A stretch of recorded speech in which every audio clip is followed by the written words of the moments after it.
supportive of his kids and family and shit. But literally, it's like, dude, we all would prefer that you take care of yourself before you try to take care of everyone else. So, for the love of God, peace and love, take care of this, please. So hi everyone, we're live.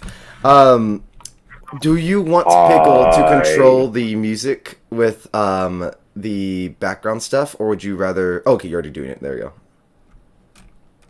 You already got your YouTube up and going. Good. Oh, me? Yes. I was just asking if you were to do this YouTube or not, and then I looked down and see you immediately are. So I was like, oh, let me just grab the music from her then. Oh yeah, listen, I have no preference one way or the other if you want to like do your own music or anything like that. I always kind of do it whenever I'm like DMing or playing because it helps me get into the zone a little bit. But it's something where use it if you want to, no pressure if you don't. That's my mentality. Put our own or my own music right now while we just chit chat and say hi and all that. But not just listen to your music while we play. I feel like getting into the DM's mindset is the best set. Oh my god, that makes me feel so fucking special. Like I'm the fucking DM or something like that. Holy shit. Do I run Dungeons and Dragons? Do I do that shit? What? What? Anyway. Whoa. Oh my god, that's wild. What the fuck? Way. Who does that, nerds? Fucking virgins. Well, it's like, I love fucking joking to people, like, I don't know if this... Exactly, Griff. I love being like, I don't know if you guys know this, but because I'm a nerd, I play Dungeons and Dragons, and my friends will be like, oh, no! And I'm like, yes! I know it's a super shock. I know it's a super shock, because all I talk about is, like, Lord of the Rings and shit like that. But I, too, play Dungeons and Dragons. I, too, also roll dice like a fucking nerd. I do it on the computer like a proper nerd. How dare! That's so real. That's so real. Online D&D is so different from IRL D&D. Like the way you engage with it and consume it. Yeah, I can 100%. Like I've tried to explain to people. You what? Well, I could agree with that. Well, it's like y'all know about Dimension 20 and all that. Yeah, I love Dimension 20. Same. Yeah, so I tried to explain it one time to some of my family members, being like, it's so fun to watch their stuff. And they're like, you're watching a bunch of other people sit at a table and play the game that you're obsessed with. Yeah. And they're engaging in the story and you never will. And you're just sitting them watching them roll dice and shit. And I was like, you phrase it like that. I mean, even phrased like that, it's like, yeah, what's different than that and them watching a group of sweaty men throw a ball on a field for Christmas Day or Thanksgiving Day? How is that different that they're not engaging in the sport and they're not winning for the team that they're cheering for? Well, and it's like too, like part of the fun of D&D is that it's literally a group story effort. It's literally a bunch of people getting together. They like don't know the plot. The DM knows the plot. It's a story that no one else will ever tell. Exactly. You could run the exact same campaign 3 different times with the exact same group of people, and it will turn out differently every time. I guarantee it. Because even if they play the same fucking characters. And even if they don't, people just don't want to repeat the same path, so they'll find a new way to do stuff. So it's like the world is much more exciting than attaching rules to a oval ball and throwing it across a 200-foot field. Oh yeah, like. This is a quick soapbox, and I'm not trying to throw shade. This is just me ranting. I'm throwing shade. I have a... You're like, no, please, all the shade. You're like, I'm throwing shade. You don't have to. I'll grow the tree. You'll grow the tree. That's a fucking good line, man. I'm gonna steal that. I'm gonna fucking steal that. That's so funny. But I have a player in another campaign who, like, their PC is a little bit of a Mary Sue, if you know what I mean. Like, they have to be like Ray from Star the Wars, most chivalrous and the most badass. No, yeah, like, literally, it's main protagonist. I don't know how to explain this to them. That virus in a group setting. Yeah, it's giving MC energy in a party of MCs, you know? Yeah. Well, I mean, D&D is a group activity. No one is going to be the main character. No one's going to be the one who gets everything. Tell that to old Joe and his spear of death. Old Joe has nuts. Story. And we're just living in it. Nuts just here casually fucking hanging out, that's all. Honestly, it gets to a point where when your strength gets to 20, Not's going to become his weapon. Oh my god, I literally can't wait. That will be fucking hilarious. Alright, in that case, while I'm not able to hear when I was trying to use your stuff, Pickle, I think you have to hit it, like, activate it, the music. Yeah, I had it paused while we were just dicking around because you said you were doing your own music and shit. But if you guys are ready to hop into it, I'm happy to go ahead and get started. Then I am ready, yes. Go ahead, activate your music, and I'll bring up the Ascension on stream. Perfect. Okay. I can start growing. There we go. Alright, don't forget, if you guys could go check the stream real quick to make sure it sounds okay. I'm gonna also check on my end, because I don't know how loud what I'm hearing is on stream. What I'm hearing is on stream. What I'm hearing is on stream. From what I can tell, like, it's clear, but it's not like it's super loud. Yeah, From what I can tell, like, hearing me. Clear. Yeah, no, it sounds good. Alright, looks good, sounds good, we're good. Yeah. Alright, let's everyone. fucking get into it. Welcome to Ascension! Woo, woo, woo, woo, woo. Woo, woo, woo, woo, woo, woo, woo. Alright, as always, we'll start with a quick recap from fucking last session. It's been a minute, but it was a good ass session. Alright, took over the cast, beat the BBEG. Woo! Well, so, when you guys approached King Regis in Raydance during the Court of Lords Festival, it's the first day of the festival, there was an entire audience of different noteworthy figures, some servants milling about, getting ready for the evening's events, but you guys were there to go ahead and assert yourselves a badge of office, essentially, as Guardians of the Western Wood in Fenton. Yeah, huzzah! Fuck yeah! We also didn't cheers with anyone at a party. No, yeah, after a couple of, we'll call it friendly bartering with the king over benefits and shit like that. We went dental. And a couple of promises to discuss future plans for the Western Wood. You guys otherwise decided that of all the people at this festival that was going on and this feast that had been prepared, you wanted nothing to do with it. Got out of Dodge. Yeah, out of all the people there, we were the ones who weren't needed. Yes. So you guys slipped out into the courtyard trying to make your grand escape from the city, get started with your new placements as Guardians of the Western Wood, until you came across a rather suspicious scene of a hooded figure handing a bottle to a servant girl, who then ran away when you were discovered. After you guys tried to politely be like... We didn't even, give a fuck about them. They bumped into us, and we said, excuse you. I think, if I remember correctly, which I probably don't, but I love this just for flavor, I think old Joe rolled a nat 1, so he literally, walked into them, and they were like, what the fuck? We're doing a shady deal here. That's right, and I was like, you're being a little rude. Yeah, I was like, you're being a little rude to my bud, old Joe. He's old and senile. And then we killed him! Yes.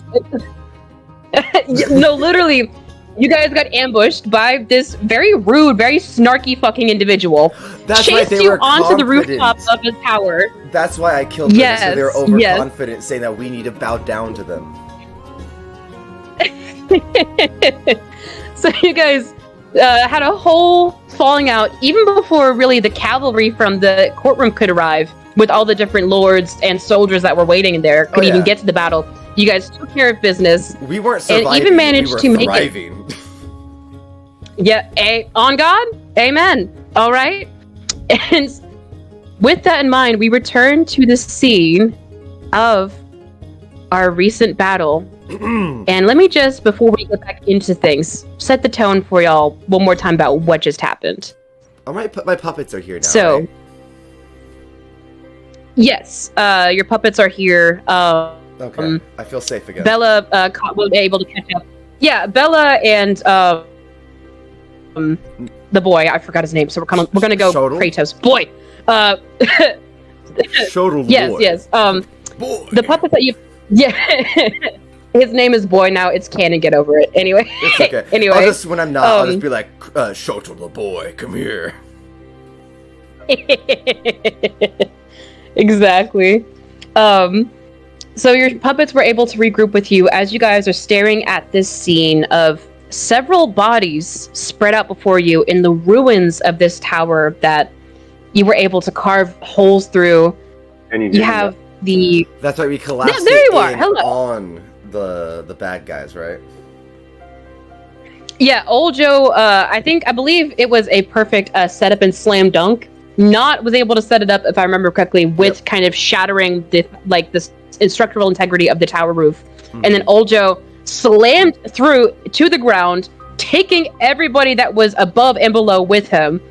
And so we have... Oh, no. What happened was we attempted to take out the roof on the tower, but then you made it where it fell not on them. So they escaped outwards, and then Old Joe went beast form and jumped, like, full-on slam attack on them. Right, that's what it was. It was. My apologies. Now I remember, because you were like, no, it falls over here. Badass has all hell. You were able to have one survivor who is staring up at you with, I believe he is missing an arm. Yeah. But the body of his boss that he was trying to drag out from the tower before Old Joe came and brought the hammer of God down upon them is twisted and mangled on top of him. Mm-hmm. Her skeletal hand from where not necrotic damaged it, just resting on the pavement of the courtyard. You glance up one more time as the rest of the court catches up to you to see the fleeing figure of the last remaining hooded figure with the displacer beasts. Yes, yeah. Beast. That's right. Okay, running out of the courtyard. That's right, because that little fucker up there that was running out, instead of helping us, decided to go and chase away them, which is fine. It's not like we needed them. It's just like, Jesus, listen. I called for help and you ran to go attack instead of help. I'm like, what if I was bleeding out? I was thinking about that after last session. I was like, you fuckers! You fuckers! I called for help and you ran!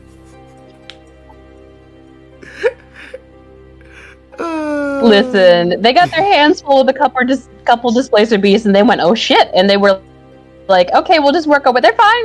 They broke the tower, you know? Yeah, we'll just take it out of their fucking guardian salary. Oh, yeah, like, that's our fault. Goddamn MCU universe ripoff.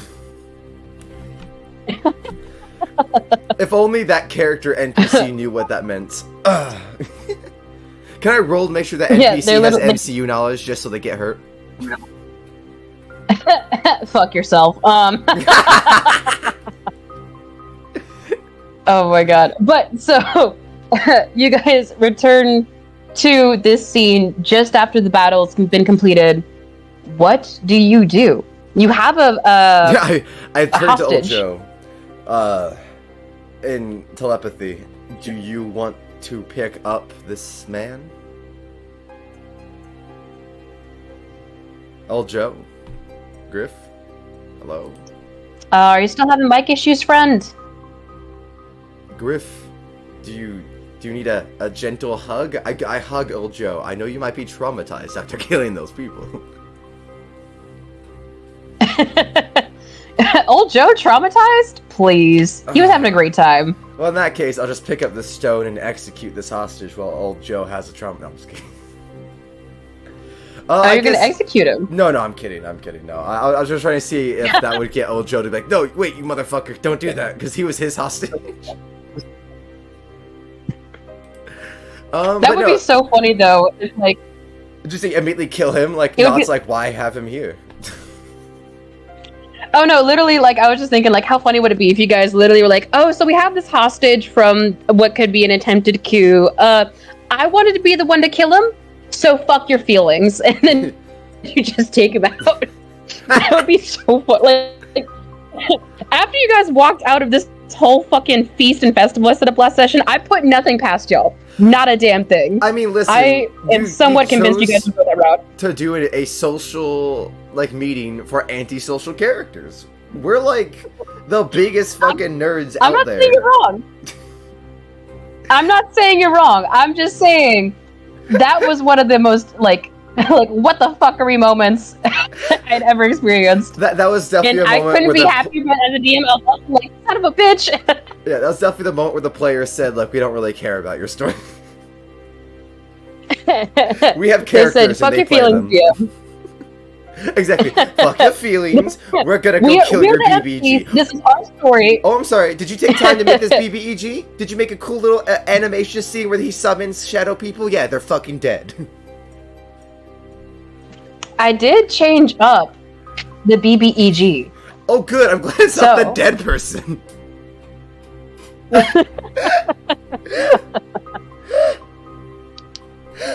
I'm glad it's not the fucking dead guy.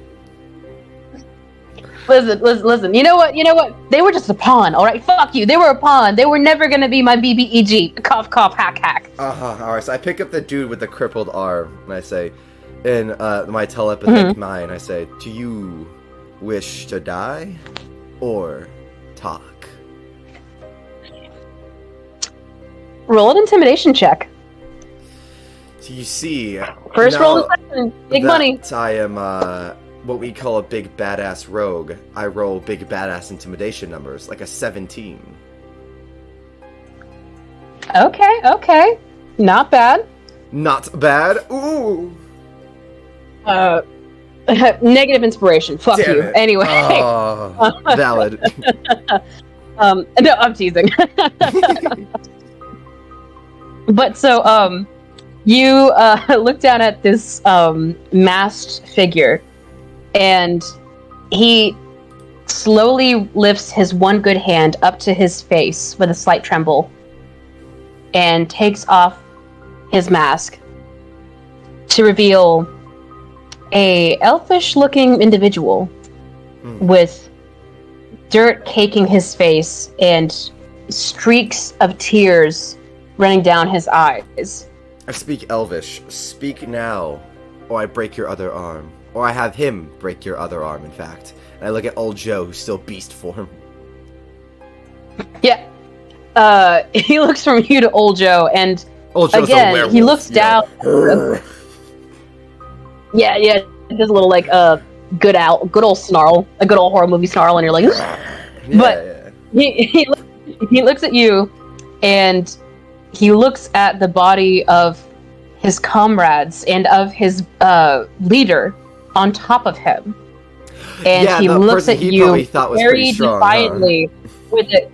Yeah, he looks at you very defiantly with this glare in his eye, and he goes, "Please don't kill me. I'll talk. Please don't kill me. I don't need this. This was never the plan. Please." Wow, you must have really thought you guys were secure in your plan. Tell me, why? Why risk your life to something that matters not? And I point to the leader. Why risk your life for nothing but a blood splatter?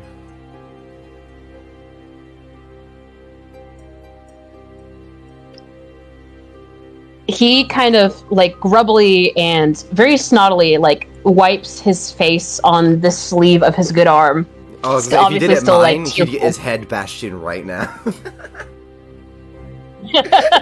He like, what? I thought you were gonna say mine. I'm like, okay, he's fucking dead. He pulls out one more dagger, and is like, fuck you. He curves a smiley face on a Knot's face. Anyway, so he like, kind of hugs the body of his fallen benefactor closer, and he goes, "What you see as a pointless, bloodthirsty squabble, I see as justice." Justice for what? There's been so many people in this world that claim justice for such a minute thing that matters not in the reality of the entire social dynamics. So if your little petty squabble is justice, tell me why, and I might not break your head in. Petty squabble? Do you have any idea what your people have done to me, to my people? They're not my people, they're my benefactors. Suffering. He kind of like, he keeps crying, he's kind of like rocking a little bit, like as he's holding the body of his, like, of the dead woman in his arms. Yeah. If you really don't know, you should ask your king. Well, then what's the point of keeping you alive if you're not going to talk? To you. If you're not going to tell me, then what's the point of keeping you alive? And I pick him back up by the throat and start handing him to old Joe. Say, if I should go talk to the king... Yeah, I'm like, if I should go talk to the king, then... Alright then. Can I request advantage for this? Absolutely. Listen, you and old Joe are just tag teaming this bitch. And even though he's trying to be a little feisty, and he's clearly very bitter over this fallen, failed attack attempt. Valid. Like, yeah. He's clearly weak-spined. You know, you can clearly, like, break him with the right, like, intimidation. Pussy. Yeah, it's an 18. I mean... As I start handing him to old Joe's claws, and I just look at him. Last chance before we rip you asunder. Are you going to actually talk, or should I go talk to our king? When you lift him up, he immediately, like, grabs your hand, like, where you're clutching the front of his clothing, and lets go of his boss, her corpse falling back to the ground. He's squirming and scrambling, and as he gets closer to old Joe, it just gets more and more hectic, and he goes, like getting closer to a fucking wood chipper, am I right? Yeah, he's literally like, I'll talk! Like, he's freaking out as he gets closer and closer to this guy. I'll just hold him over old Joe's mouth. Just old Joe, like open your mouth, and I just like hold him over, and I'm just like, so tell us, who started this? He gives another like trying to be brave, like angry face, but he's still. Don't give me that fucking look. Talk or I throw you in. Oh my god. Sorry, that's so awesome.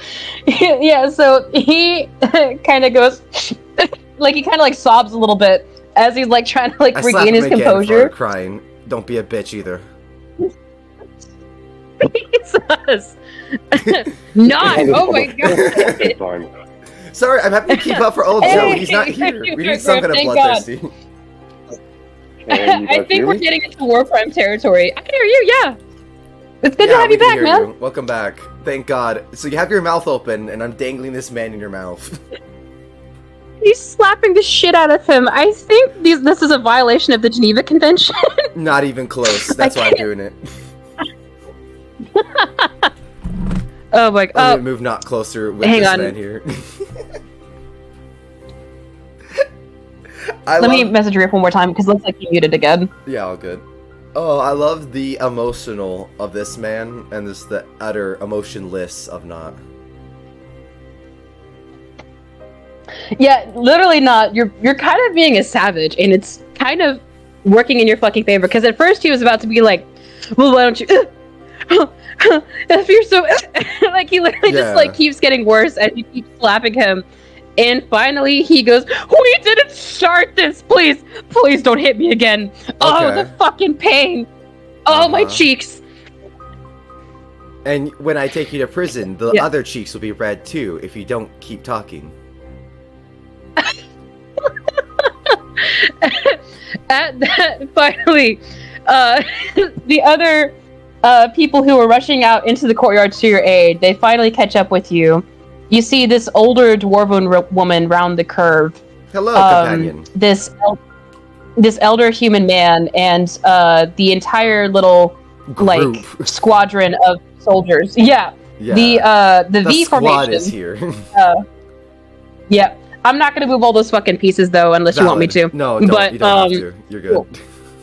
I appreciate it. But so they round the corner and like clearly they have questions, but they see you're like you are breaking the man down, so they just kind of hold their tongue and like look on a little.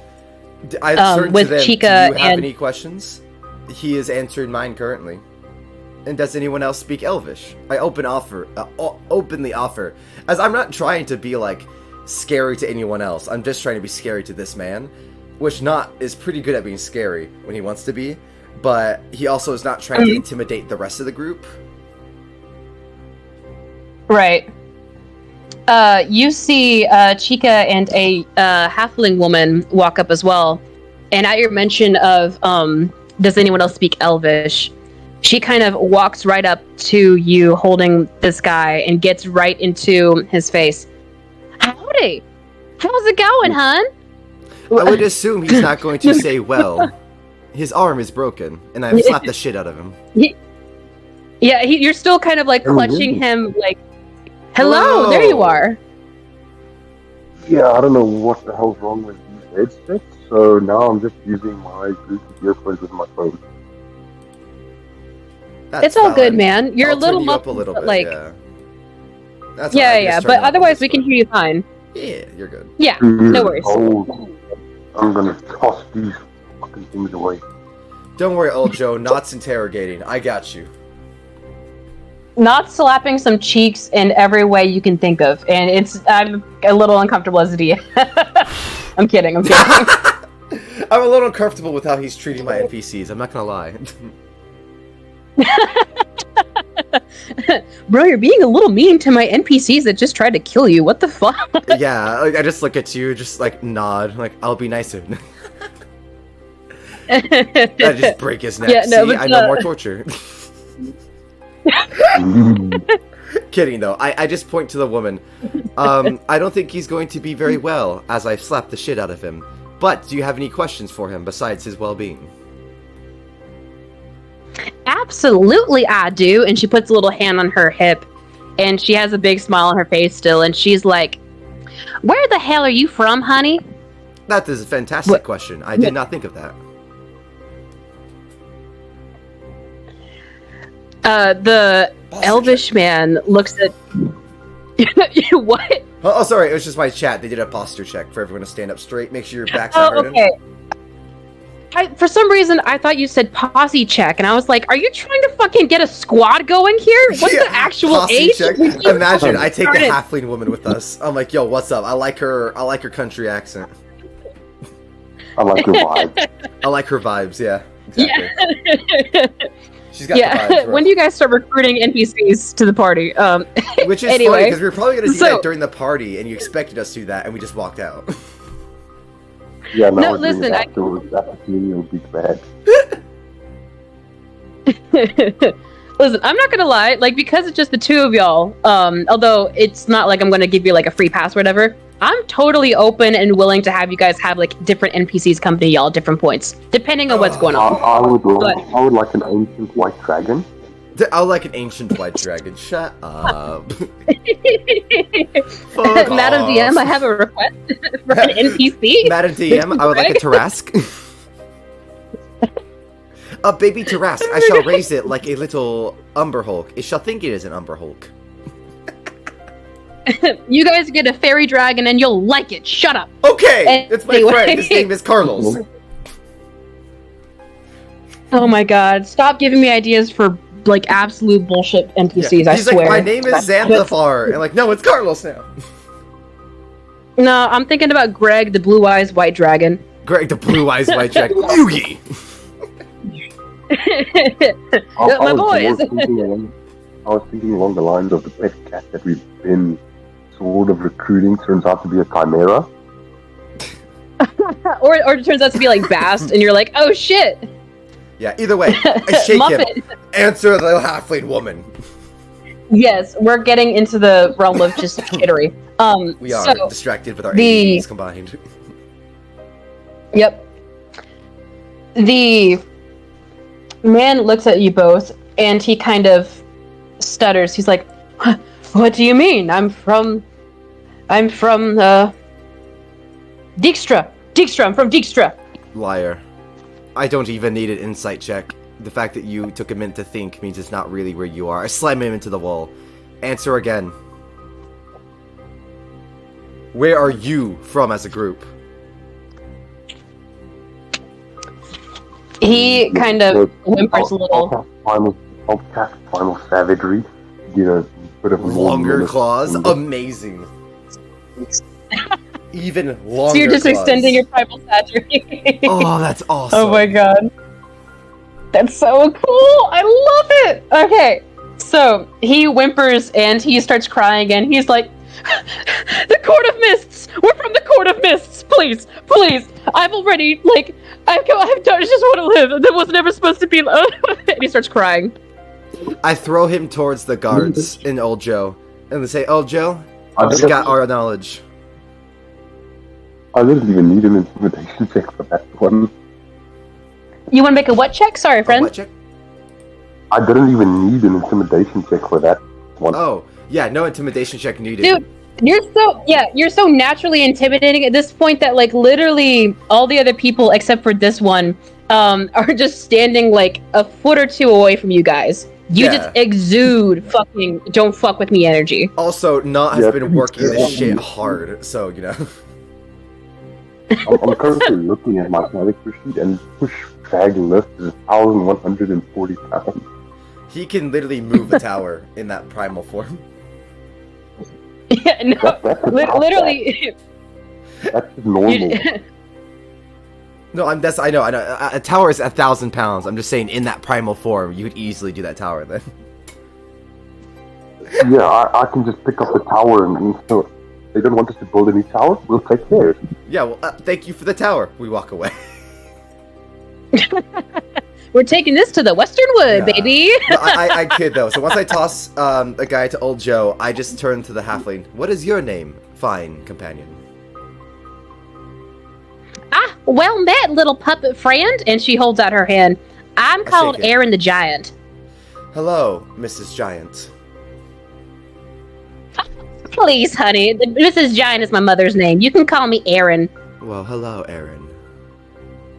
Pleasure to meet you. I am not the puppet master, but please, call me not. This is Bella Ballerina, Shodel the boy, and R. And I just show the skeleton with cheese in his eyes. He's just R. She looks around at them with, like, warm eyes, a big smile on her face, and she's like, well, aren't you lot the freakiest fuckers I've ever seen? Oh my, we don't get a lot of colorful people around here. Hey, Chica! And she, like, waves over at Chica. You seen these fuckers? Look, yes, I have. They're freaks, ain't they? That's not polite. Joe. Aaron... He's fucking terrifying. I love him. Aaron looks up at Old Joe, and she literally brushes some hair behind one of her ears, and she goes, hey, you're new in town, huh? Jesus, she wants to fuck the werewolf. That was quick. Yeah, Jesus. you see concerned and very uncomfortable expressions go over the faces of the other lords gathered here, and she walks right up to Old Joe and starts, like, helping adjust one of his buckles. How would it fit? I'm known as Aaron. She's a halfling. How would it fit? Wait, shut up. When there's a fucking will, there's a fucking way. Cast grease. That's a good choice of words, because Old Joe is 7 feet tall. Listen. She looks right up at you and she's like, you are just a mountain of a man. We don't have a lot of mountains in Priya, but I've always wanted to climb one. Not as uncomfy. Oh, Joe just looks down. Not a lot of mountains around where I'm from. Just wood. Okay, not at the mention of wood No, and that kind of know joke. So all now about wood. I pick up the fucking enemy and we drag him to the knights and the soldiers. You guys have fun. Get a room. Yeah, the guy's literally sitting there witnessing all this. He's like, please just kill me. Please just kill me. Honestly, this is too much. Honestly, I don't blame you. I start dragging him on the floor towards the Chica. Yeah, he's like, what kind of punishment is this? And he's just like What sitting there kind with of his head in the punishment face. is this? What kind of horrors am I having to befall upon me?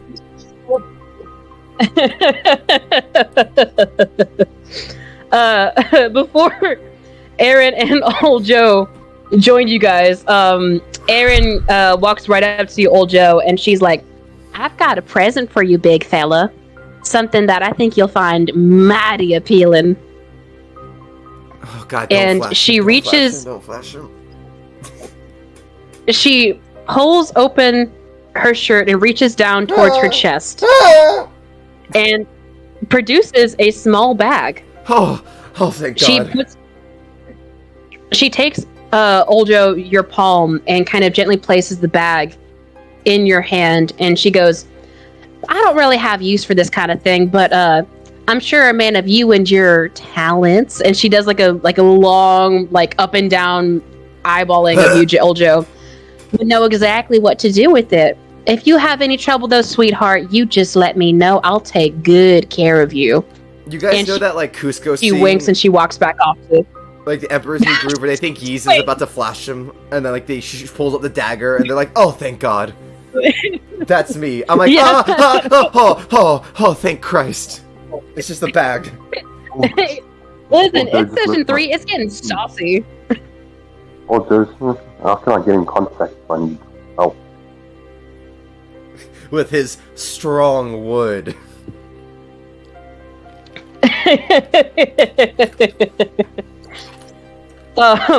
But so as Aaron like kind of winks at you and walks away, old Joe, you open up the bag and you realize it's a bag of beans. The fucking Give bag me of beans. an Get insight out of here. You gave him the bag of magical beans? Get out of here. Yeah, Hopefully, that's why I'm fucking saying, do an insight check, bitch. No Hopefully way. it's You the what? same as Smith Episode, where you gave me a bag of beans that can make me grow. Let's see how old Joe looks as a 10-foot orc. I don't know about you, Pickle. I can't understand shit that he's saying. Yeah, I caught snippets of that, Griff. I'm sorry, man. I didn't catch all of that, though. Something about a 10-foot orc. Yeah. So The beans, I don't think, First of all- grow physically. It's not like an Eisen type thing. It's more like the spell. I was hoping it was. You know...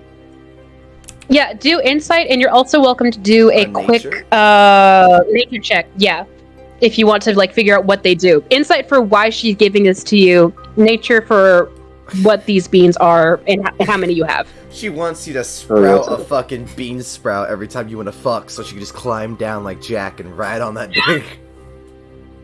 Oh my That's- god! You You need time out. Wolfer, go to timeout. No! I swear to God. You're the one that did this! Oh my god. 9 for insight, 24 for nature. Oh, very fucking nice. I'll just tell you what you fucking know without any kind of bullshit about it. So, old Joe, you're kind of sitting there for a second, like, why the fuck would she? And you like realize, like, and like you realize, like, she probably like has had this for a minute, Just but gave away her junk. she probably thought. Well, she probably thought that with you as a newly appointed guardian of the forest, you would have a better sense of what to do with these and how to use them than she would. And so she kind of gave it to you as like a little symbol of your acquaintance or something like that. Okay, As like a little like welcome to the team. fuck me with these beans. Shut up! If you put them in and squeeze down, does that make it like a Pez dispenser? Anyway, so with the fucking, I'm losing my mind. With the 24 nature, all right, here's what you know about the bag of beans. Inside of this bag are 10 beans. And you know that if you were to dump out the entire bag, it would explode in a 10-foot radius. But if you were to take a bean, plant it, and water it, it would grow so fast because these are not normal beans. They have different magical properties. But you wouldn't exactly be able to control the outcome. They're kind of wild magic incarnate in a sense. Sweet. So you just gave wild magic to my fucking homeless man. I gave him 10 wild magic casts, basically. I also have a table that I can fucking use 2 tables if you guys decide to be cheeky. And I can like use that to consult what happens. 2 tables decide to be cheeky. Wow. Us cheeky? You guys fucking what? You might be our middle name. No, we're darlings. Oh my god. So anyways, I dragged this poor man with 1 arm and tossed him in front of everyone. Yeah, Chica and the other 2 figures, Erin approaching from behind with a little skip in her step, they all kind of like surround you with this figure, and Chica is the first to speak, looking up at you again, and she said, "He said the Court of Mists, right?" Yes. I've some knowledge, I've heard rumors, but that's not anywhere in Radiance. That's not anywhere in Fenton, from what I know. Not turns to old Joe, turns to the group. Well, looks like we have to go back in to talk to the king and get hired for this quest now. We'll be your guardians of the forest and your hunters of the mist. The man standing to your what's up? Look after my forest. Look after my forest if you go on another quest. I mean, we just saved the kingdom. Actually, he looks at not. We really do need to speak to the king about gold. I don't think we technically saved ourselves. They're attacking us. I don't think he's gonna be very like, oh, you did us a favor. The king seems kind of, I'm saying this telepathically in old Joe's head. Old Joe nods, and then has the thought, let's take the attacker, the prisoner, with us. Ah, there we go. Then we have something. We could like full of dynamite or something and send him in. Amazing. Old Joe just you physically laughs out loud at that. He's just so chuckling. Things back at not. And then I I turned was to the thinking group. more along the line of we getting to admit what they were doing, but I suppose your idea has merit. Of course. And that's when I turn to the group and say the whole, we'll be your captures of the mist. The older man standing next to your not on your right, he kind of speaks up and he's like, that's not the king. No, hang on a minute. Yeah, you what? Oh, that's not the king, right? No. Thank God. That Okay. you. I'm happy to give you a descriptor or upload an image of what he looks like if you would like. It's fine. I'll just say old man. Well, you know what? I can upload a file for each of these guys real quick. Hang on. Okay, So cool. let me fucking see. Yeah, the new booty call fucking hobbit. Oh my god. So this is the dwarven lady you found. Chica. She what? Is that Chica? No, that's not Chica. Chica is the tabaxi you guys encountered earlier. I thought you were calling her I can Chica. repost her again as well. No. The first one I posted is the older dwarven lady that ran up and was the first to come out. This is Erin the Giant. Yeah, it looks like old Joe's type.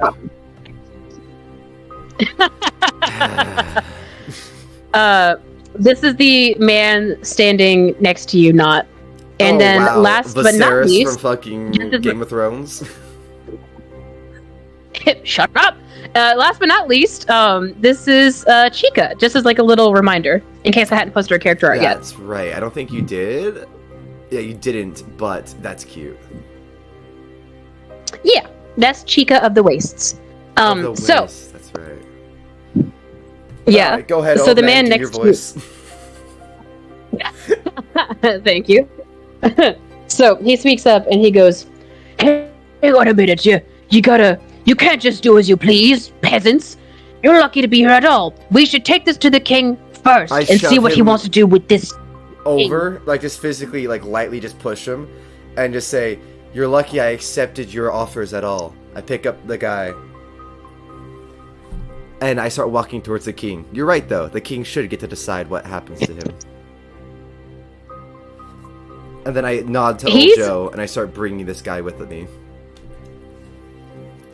He kind of starts blubbering and pointing at the other women around him, and he starts going like, Did you see that? He shot me! That that little prick. And the other women there just kind of roll their eyes and start walking back into the courtroom. The sole exception to this being Chica, and she kind of is like, I am going to investigate the bodies, see what else I can find out about this sudden attack.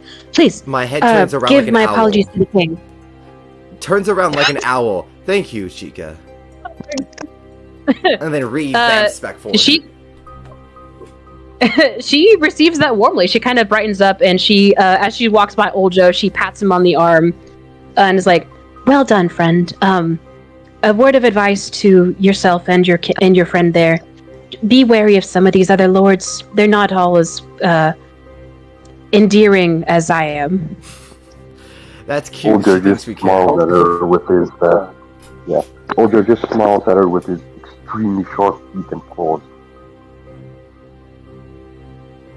That's all. He just smiles at her with his straight teeth and what? Claws. I love it. He just smiles, still lycan-form. Yep. Chica gives Old Joe another warm smile and a nod, and she's like, "Not a threat, just a warning. Some of these people can be real, an unsavory folk." God, I wish Not heard that so he could say, like, then we shall make them unsavory steaks. Old Joe Son of a bitch. chuckle and thinks to himself, considering what we just killed, I'm not worried about a bunch. Yeah, we're not too worried about power levels. Yeah.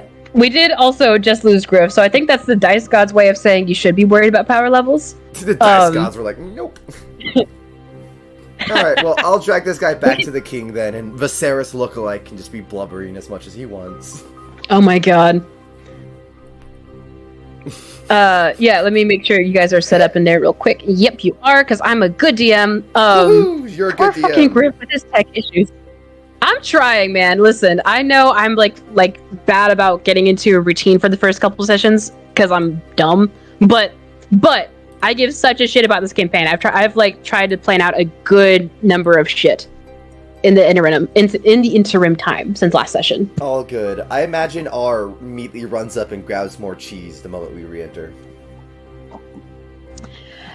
Actually, he and kind of sticks with you and the other two puppets, just kind of observing what's going on. You do see him like grab something random off the table as you pass it, but he otherwise is staying close to your side, just kind of curious as to what's happening. I look at them. I kind of gesture to the man with my head, as if, I guess, kind of a telepathic message sent of a, like, you guys have any clues? Council of the Mist, Shodel, Boy, R, Skeletal. You guys are, like, because at the end of the day, only really Not knows this. These are three separate entities from him. As much as they're, like, representations of his part of his psyche, they're still, like, separate, you know, thought patterns in his own. So he looks at them and acknowledges them. He's like, "Do you have any ideas?" As he walks up to the king. Give me we'll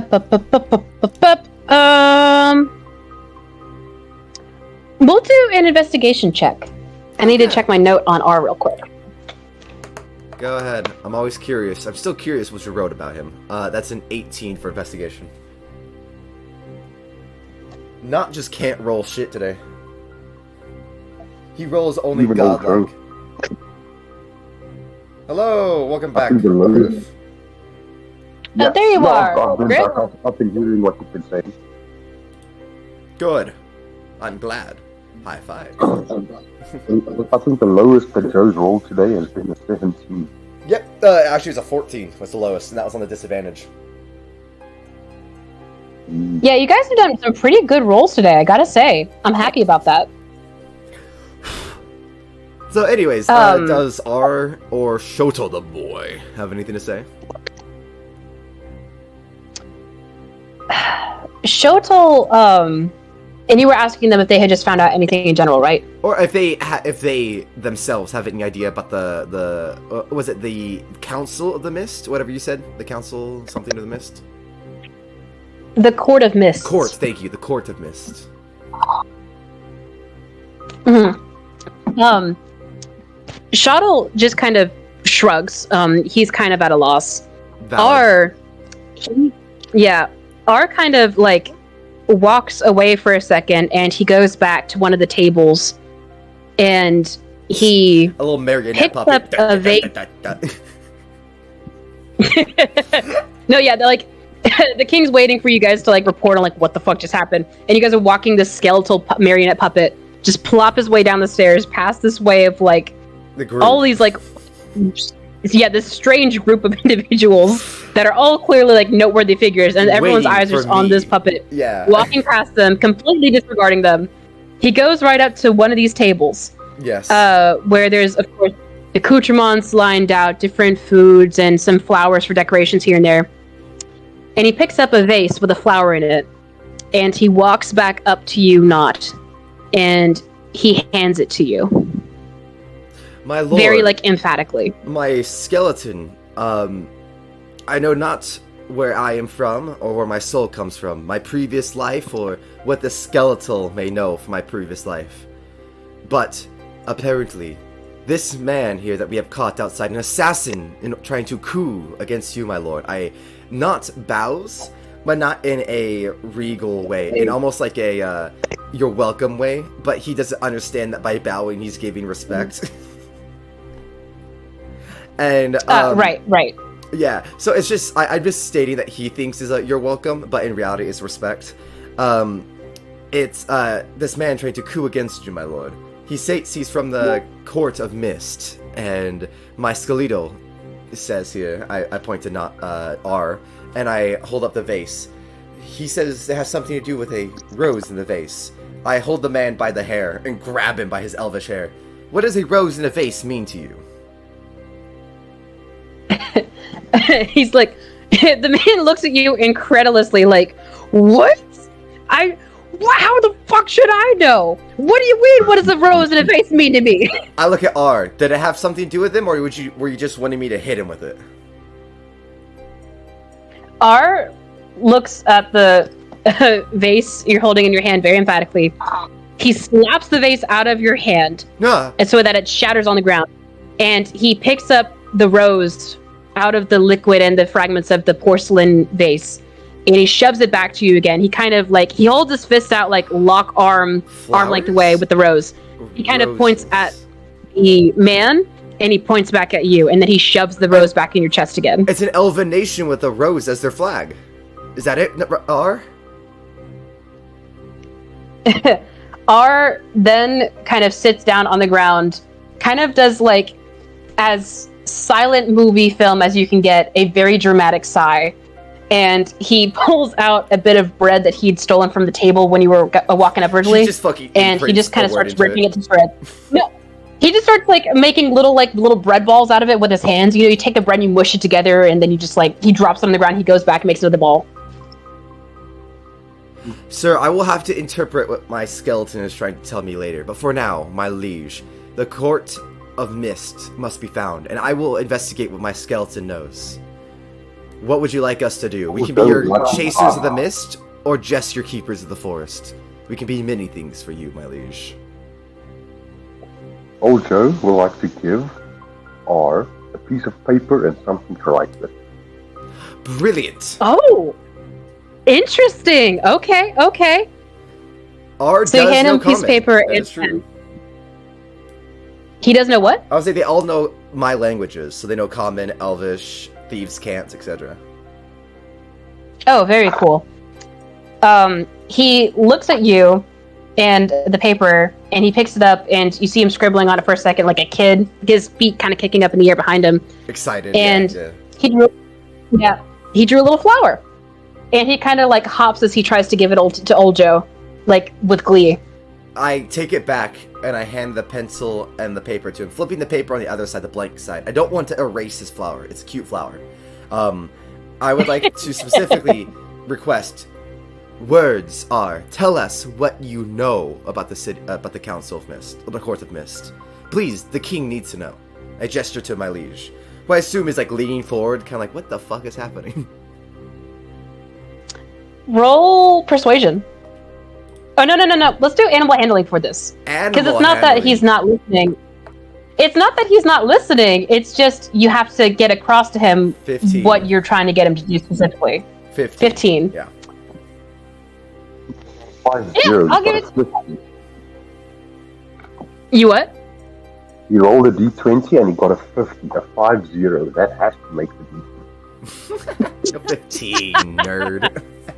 With a 50, he reveals that he is God himself amongst mortal men. Anyway, so with a 15, I'll give that to you.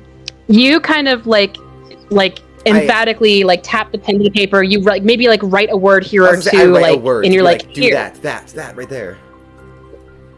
Right, and not kind of looks at you in the pen for a second. He stares at you, looks at the paper. You can almost smell the gears turning as he's trying to put two and two together. And then he goes, all right. He kind of nods his head emphatically, sits back down on the ground, doing the little kicking his feet motion again in the air. And then he stands back up with a very crudely written out word that still has little flowers around it kind of thing. And it says, Fae. I look to my lord. Fae. Yeah, King Regis d'Artur, the king over this entire region of Fenton, the entire kingdom of Harthers. All right, he is sitting there with a pale expression on his face, and he is gripping, white-knuckling the edges of his throne as he's looking down at R with this little paper and this elvish man who's kneeling before him without an arm. I grab the man. And what is the meaning of this Fae? Tell the king now. Joe would old Joe know anything about the Fae? Oh, we'll do a history. Druid. No. Yeah. Nature or history? Yeah. Different answers on each? I will let you choose nature or history. I think that's the call. I don't want to exclude you to one or the other, but the answer will vary depending on what you choose. Hey, good DM. High five.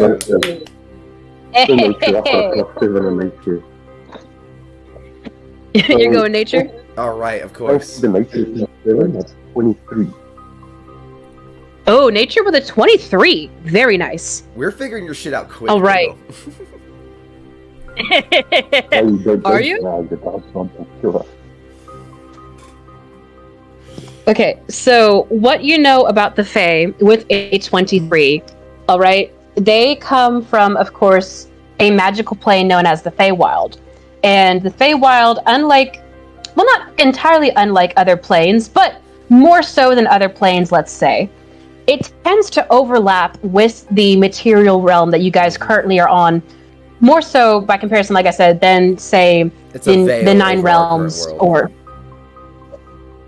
Essentially. Of course, then we could get into the meta of how all the different planes layer. But frankly, I'm not prepared as a DM to just get into the full plane lore that I'm planning on having be involved in. Yeah, for anyone in the audience who needs to know, basically there's our realm, 9 other realms, and then the Fae are just in our world, but invisible essentially. But they're a different terror in our world. And the Underdark is just underground. That's all you need to know. Listen, you guys fucking know about dimensions and shit, right? Y'all seen Doctor Strange? Y'all seen fucking Infinity War?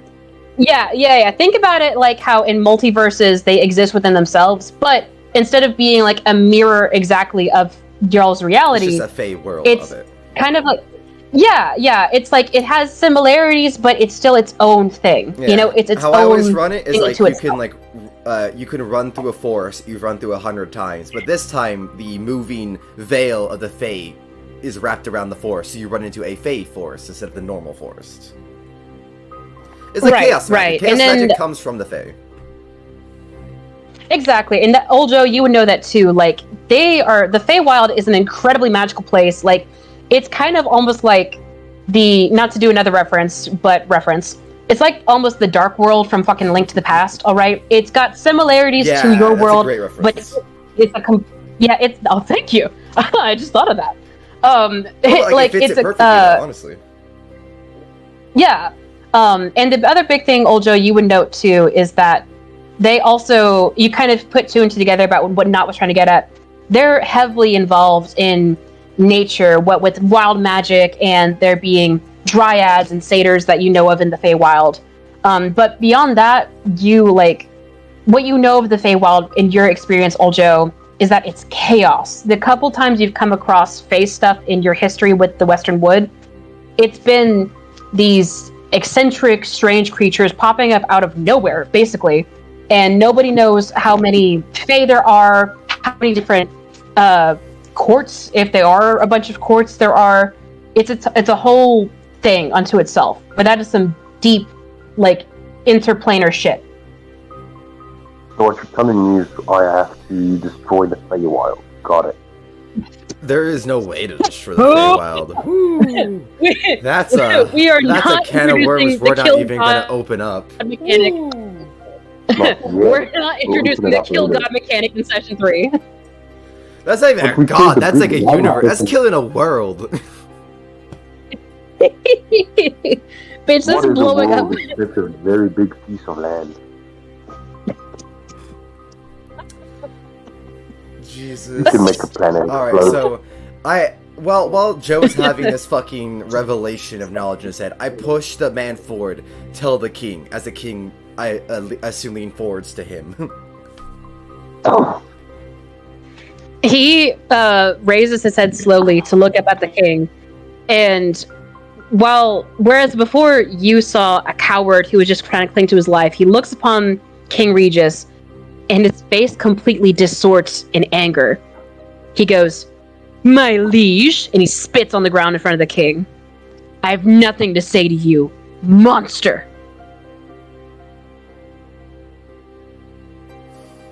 Regis says nothing. The king glowers back down at this man. He turns his chin ever so slightly to speak to the captain of the guard next to him. "Take this thing." What's up? Oh, I was gonna say, I was gonna ask the king, or tell the king, isn't it so sad how some people get caught up, and I pull this man by his hair up, in their petty little squabbles, instead of understanding what someone like yourself can do for the entire realm, instead of the little eggs that must be broken for an omelet? Old Joe is looking interested in this answer. Old Joe's what? Sorry. Interested in the king's answer to this.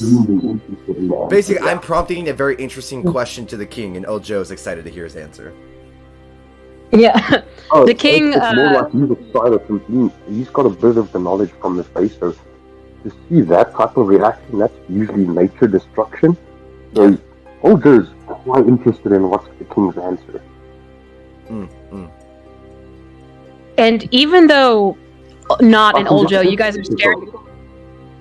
You what? Imagine we just stopped a coup, and now we're going to perform one. We're not going to perform a coup. We're nature people. We don't fucking want to run a kingdom. I'm not in here with you. You're in here with me. Bop. The bop. Yeah, we're not going to run the kingdom. We're not going to run the kingdom. We just kill the king. That sounds terrible. Let's just hear what the king has to say. First, before we kill him. Great idea. Jesus. So what does the king have to say to my question? So the king, despite you guys both looking very intently at his face and not you directly addressing him, his eyes never leave the man in front of you. And he goes, "Petty little squabbles indeed. I shall see to it that this traitor is given the treatment he deserves here in my kingdom." And he leans forward a little bit and he goes, "Seeing as it's still my kingdom." Not would like to lean forward and he waves to this man and whisper, "In the future, if you're gonna do a coup, make sure you get it right. Because then it is still his kingdom." And I shove him towards the king. Before you shove him, though, old Joe didn't really like that answer. Yeah, well, that's cool, but you're not holding him, old Joe, and you're not going to get near him. I'm serious about this script. You're not killing this man. One more thing. No, you're not going to kill. We're in the middle of the fucking king. Stop being, like, rambunctious. Let's just get out of here. I'm not killing the king. I'm killing the prisoner. No, that's what I'm saying, but, like, either way, let's stop killing people. Let's just get out of here. But it's fun to kill people. It's really not. Just active murder alone isn't How fun. do you... Isaac! Why do you think my gas is so green? Isaac, give me a strength check real quick. A strength check? Okay. Mm-hmm. Jesus, within that 20. Well, luckily. Well, it's a 15. It rolls with advantage automatically. Yeah, I take the first roll every time. I say 16. I'm rolling with advantage, disadvantage. It's 16? Yeah. All right, you feel this man suddenly try to lurch from your grasp as he tries to like reach out and claw the king's face, basically. But you're able to like rear him back at the last second, and he just will not sit still. My spell, what's it called? Chilling Touch, and I would like to kill his other arm. I was gonna do the same thing. Necromancy his other arm. I was gonna do the exact same thing, but aim for the head. Oh, yeah, the head. You guys are welcome to attack him if you want. I'm not gonna stop y'all. This isn't combat. I don't want to kill this man. I'm trying just to give him to the fucking king, but everyone's trying to kill him, including himself. So no arm for you. Old Joe wouldn't have. Old Joe wouldn't have when he saw not attacking? Is that what you're saying? Yeah, when he saw not actually stop him from going towards the king, he'd leave it for the time being. Oh, thank God. But he'll be investigating this. I'm making note of it. I did not like the king's answer. I'm thrilled. I've caught y'all's interest. So, here's what's gonna happen. Put your spell in the chat for me, and then roll an Arcana check to see if you do the full amount of damage, or like if you can isolate it to one area of his body, basically, like you want. That's the point of the spell, though, is I can literally grab. It's an actual skeletal hand that forms on my hand, so wherever I touch, it goes to. Oh, that's right, isn't it? That's right. That's like how we did the necrotic, rotted away the other lady's hand in the first place. Yeah, I was like, are we really gonna do that, or are we just gonna do what we did last time? No. I'll give it to you. I do still, because I have to. I need to know how much damage you do him, though. Yeah. Absolutely. In doing this attack. Taking his arm off, I deal just 10 necrotic damage, not much. Okay. The man all but passes out, but he does a thing where his knees buckle underneath him, and you kind of catch his form as he's still trying to struggle, his arm rotting away. And he screams, but it sounds like a wounded animal as he's screaming in agony and rage. And he is just foaming and spitting at the mouth. You killed Nieka! For my court! For my people! You monster! Like, he just will not stop yelling at the king, hurling insult after insult. I'll kill you! I turn to the king, and I just give that Roman, like, thumbs up or down. That kind of, like, shaky, you know, like, do you want him dead or not? Ooh. Roll persuasion. Yeah. I mean, I'm the king's... The king has hired me. If he wants him dead, he's dead. Or persuasion, not perception, my bad. 18 plus 4, so 22. Oh. He looks at you finally not, and he holds up his hand with his thumb out at the midway level, kind of like a fucking gladiator thing, if you guys have seen that. Yep. If not, that's just a dated reference. But so, he holds out his thumb at... Listen, I'm 24 years grandma. Okay, so he holds out his thumb at midway level, and he turns it down with a disgusted sneer on his face. I shrug. Take out the trash, man. I shrug, take out Chilling Touch again, and grab the man's throat, and I say, like I said, you should really should have controlled yourself. And then squish his fucking throat with my Chilling Touch. As you squeeze your hands around this man's throat, you can feel the skin and the sinew and the muscle eroding away under your touch until you're eventually just clutching his spine.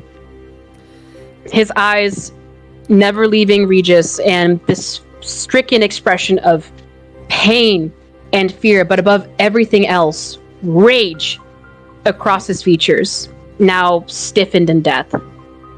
I toss him to the side, and I say, well, my liege, I have kept you safe. Does this mean that me and Old Joe can be your chasers of the mist? Quick question. What's up?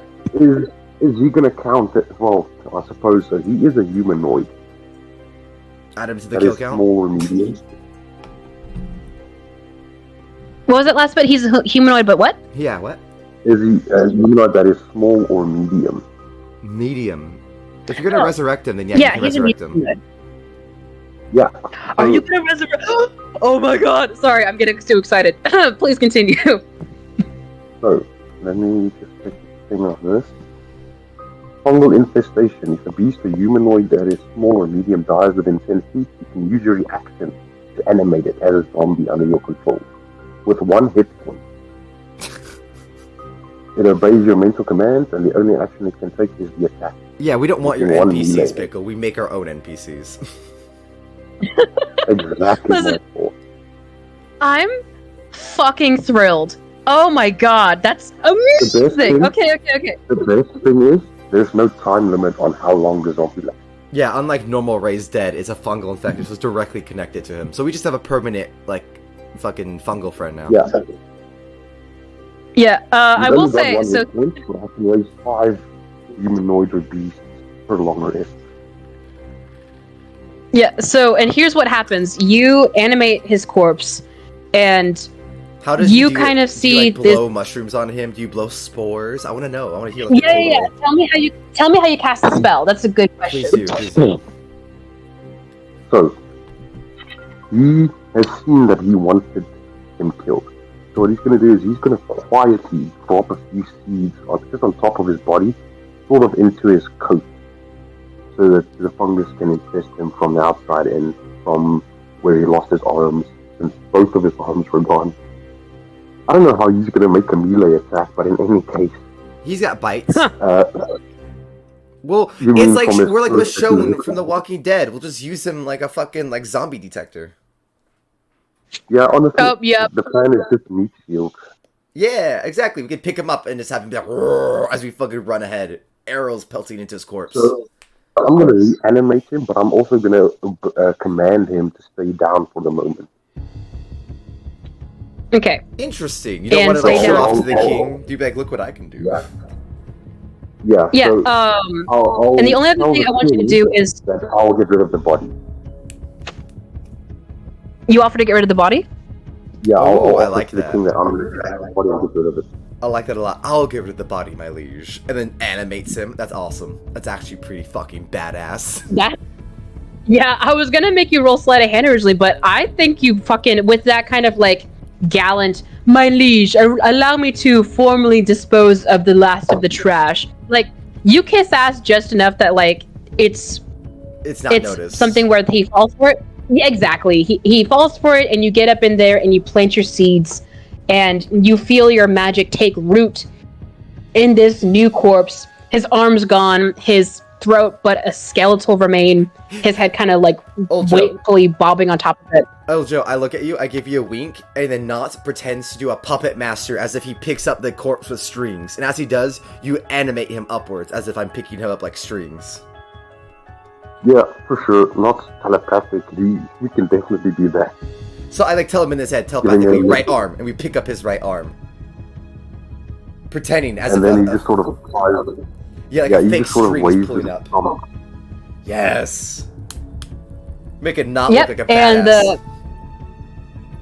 and the man's corpse wobbles up to its feet as if it's being jerked around. Its head kind of lolling about on top of its body because it has no support from the neck anymore. And Knot does a little like hand clap of like dusting himself off. Gestures to old Joe. He'll take care of the rest. King Regis kind of nods at you both. He still has this very like strange expression on his face, but he opens his mouth to speak to formally charge you guys with your new task in light of these events. And you hear a voice from the bottom of the day speak up. I would like to say something. And you will turn and you note that the elven man in the back has distinguished himself away from the rest of the gaggle at the bottom of the stairs. God damn it. We already got so In much light other of these shit going events- on. You what? Well, I was just saying, like, in Knot's head, we already got so much other shit going on. Go away. the man kind of, and I can drop his character art in the chat. Please do. He looks like the epitome of a cold, calculating figure, but a dangerous one because he is So he's the one who did the coup? Wait, what? So, like, easily, he's elvish, you just said he's calculating, you just gave us the big bad evil guy monologue. So he's the one that did the coup, and he's planning on killing the king, right? No, good guess though. I appreciate the effort. You son of a bitch. Listen, this is what he looks like, alright? He looks like a cold, calculating warrior. He is ripped, he is stocky, but he has this air of just absolute poise and dignity around him. Not in the way that a noble would, but in the way of a war general would. Somebody who has earned so many stripes that everybody just knows this is a man of distinction. He looks, but he still What's his name, has very youthful features. Write down a note about him. I can go ahead and give you guys name breakdowns if you want for each of the characters. It's up to y'all. I can introduce them in turn, or I can have them, Could I just go ahead and have their names. Yeah, I think I'm under it.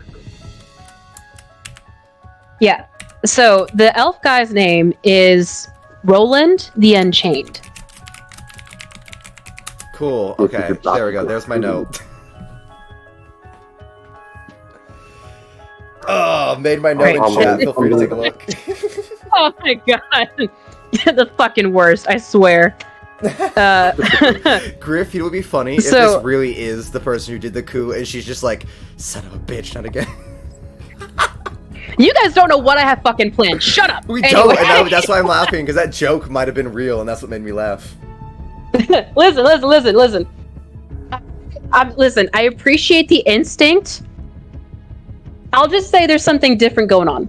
I appreciate the instinct, though. But anyway. So anyways, what does this man do? Roland the Unchained. Yes. He looks at other... You what? Definitely not the big bad. Because the actual big bad is going to end up being King Regis. Unchained, big bad. So he looks around at each of the lords very stoically, obviously kind of sizing them up, kind of daring any of them to speak and interrupt him before he finally turns back to the king, just taking his time with this. I am withdrawing to Versia along with my troops. Whatever it is that's going on here with His Highness, Raydance should deal with its own troubles. I see no reason why my people and my kingdom should be involved in this. How do you not see that as sus? Regis stands I'm so up. sorry. So elves attack here, and then he's saying that it's our issue that elves attack? That sounds so sus. How does that not sus, Pickle? Yeah, and Regis stands up. He goes, "What are you insinuating? And what do you mean, your kingdom? You have your region by my authority, and you dare speak in my court about withdrawing your support from my people, the ones who have been the very same to trade and house and feed your own." Wow. And Roland that is actually stands there. some next level cool shit right there. If Roland's not killed now, woo! Roland looks at the king very levelly, like he's not disturbed at all by what he says. And he goes, "If you're such a strong and powerful king, then why is it that suddenly you find all these assassins on your doorstep? It shows weakness, your grace." I laughed. Not and actually my people laughs. will have none Not of this actually weakness. laughs out loud. That is some actual bullshit. It is the most powerful people who get attacked, you idiot. I actually call him an idiot. It sounds like you're just coming with an excuse to leave and make him more vulnerable. Sounds more like a coup master, if anything. Yeah, the man at the bottom of the stairs speaks up as well. "I couldn't agree more. This young man, ever since he's gotten into power, has been nothing but a menace and an insult to your reign, your grace. We should deal with him right here now." I don't like that man, I will say. But he has a point. Roland looks again at each of the lords very coolly and back at the king. "His grace will do no such thing because His grace knows, as well as I do, you need the support of my soldiers. You need our strength and our prowess in combat, and our withdrawal But is you're by no leaving. means an attempt at insurrection, That's what it looks like. but a sign of protest. Too long have my people been struggling with other lords," and he looks very pointedly at the man who just spoke up. "And I myself have been frustrated by this kingdom's inaction in aiding my plight. So you are doing a coup. Until It's like, he's literally just saying it. How is he not killed? He's actively saying, I disagree with you. I'm going to, like, he's saying everything, but I'm doing a coup. Old Joe's just gonna look at him and say, maybe you need your warriors, but you definitely don't need you eating them. Yeah. You were assigned this Oh, Joe, by give our me an king. insight check. Ooh. Yeah, you're like, he seems like a warrior, but he may not seem evil. Do an insight. See if that's confirmed. So, inside. I've only got a +5, so that's 15. Only rolled a 10. Only a +5. Oh, the humanity. Oh. Let alone, we all know that if you want to get stuff actually done, you have to actually work in the place to make it better. Like, just letting cops run around shooting people doesn't make shit better, right? So, like, this is on so many levels. This man is literally acting like a privileged little elf who's gonna do a coup. He's literally talking like a privileged little elf who isn't actually gonna help his people. I that's all. love that you're having this reaction, because when shit goes down later, if it does go down, I can't wait for you guys to find out the truth. I can't wait for you guys to find out the truth. It doesn't. Olja, what's your insight? Even if he's in the right, I will still tell him as not he could have handled it better. Sorry, what did you get, Olja? What was your insight one more time? Yeah. That was a 15 for insight. 15, that's pretty good. 15. Only +5. Yeah. Oh, yeah. Oh, the humanity. The humanity. Olja. You are looking at this, what appears to be, although obviously you know elves live for much longer, a younger elf. And you get no sense of malice coming from him, at least not in the same way that the elf that was before the king, the traitor that you just killed and you resurrected, apparently, which I love.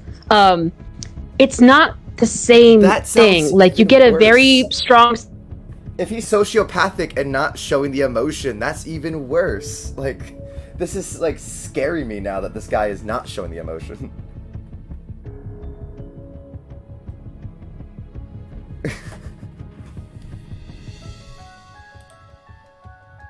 Hello? Pickle?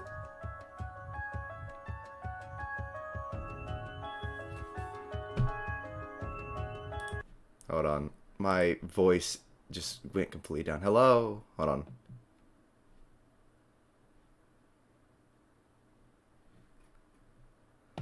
Why is...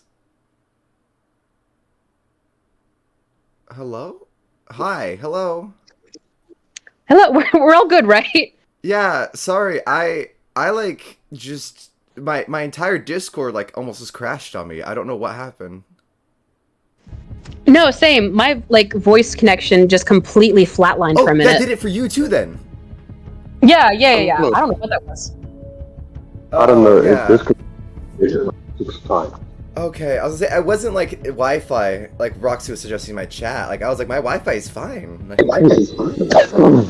Yeah, it's not the Wi-Fi. It was Discord. It could mine reconnected and disconnected like 6 times. oh, Jesus. Ugh, fucking Discord. Sorry, I don't know what you last said, Pickle, before I had, like, my thing went out.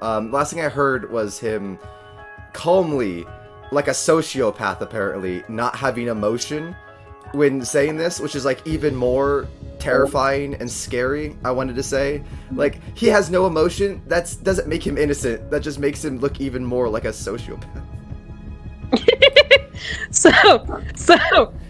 Yeah, he said all of this stuff to the king very stoically, and old Joe, in his insight, basically got the sense of there's a kind of tired frustration in his voice, though his demeanor doesn't show it. And above everything else, old Joe gets this kind of cold sense of duty. It's not like anger like the elven assassin that was before the king had, where he was spitting and fuming and calling him a monster, trying to claw his face off. With Roland, there's just a kind of resigned disgust towards the king. Okay, out of game, I need to ask you a question, Thermic. Is it just me, or is Pickle literally saying every single fucking thing to make him the BBEG?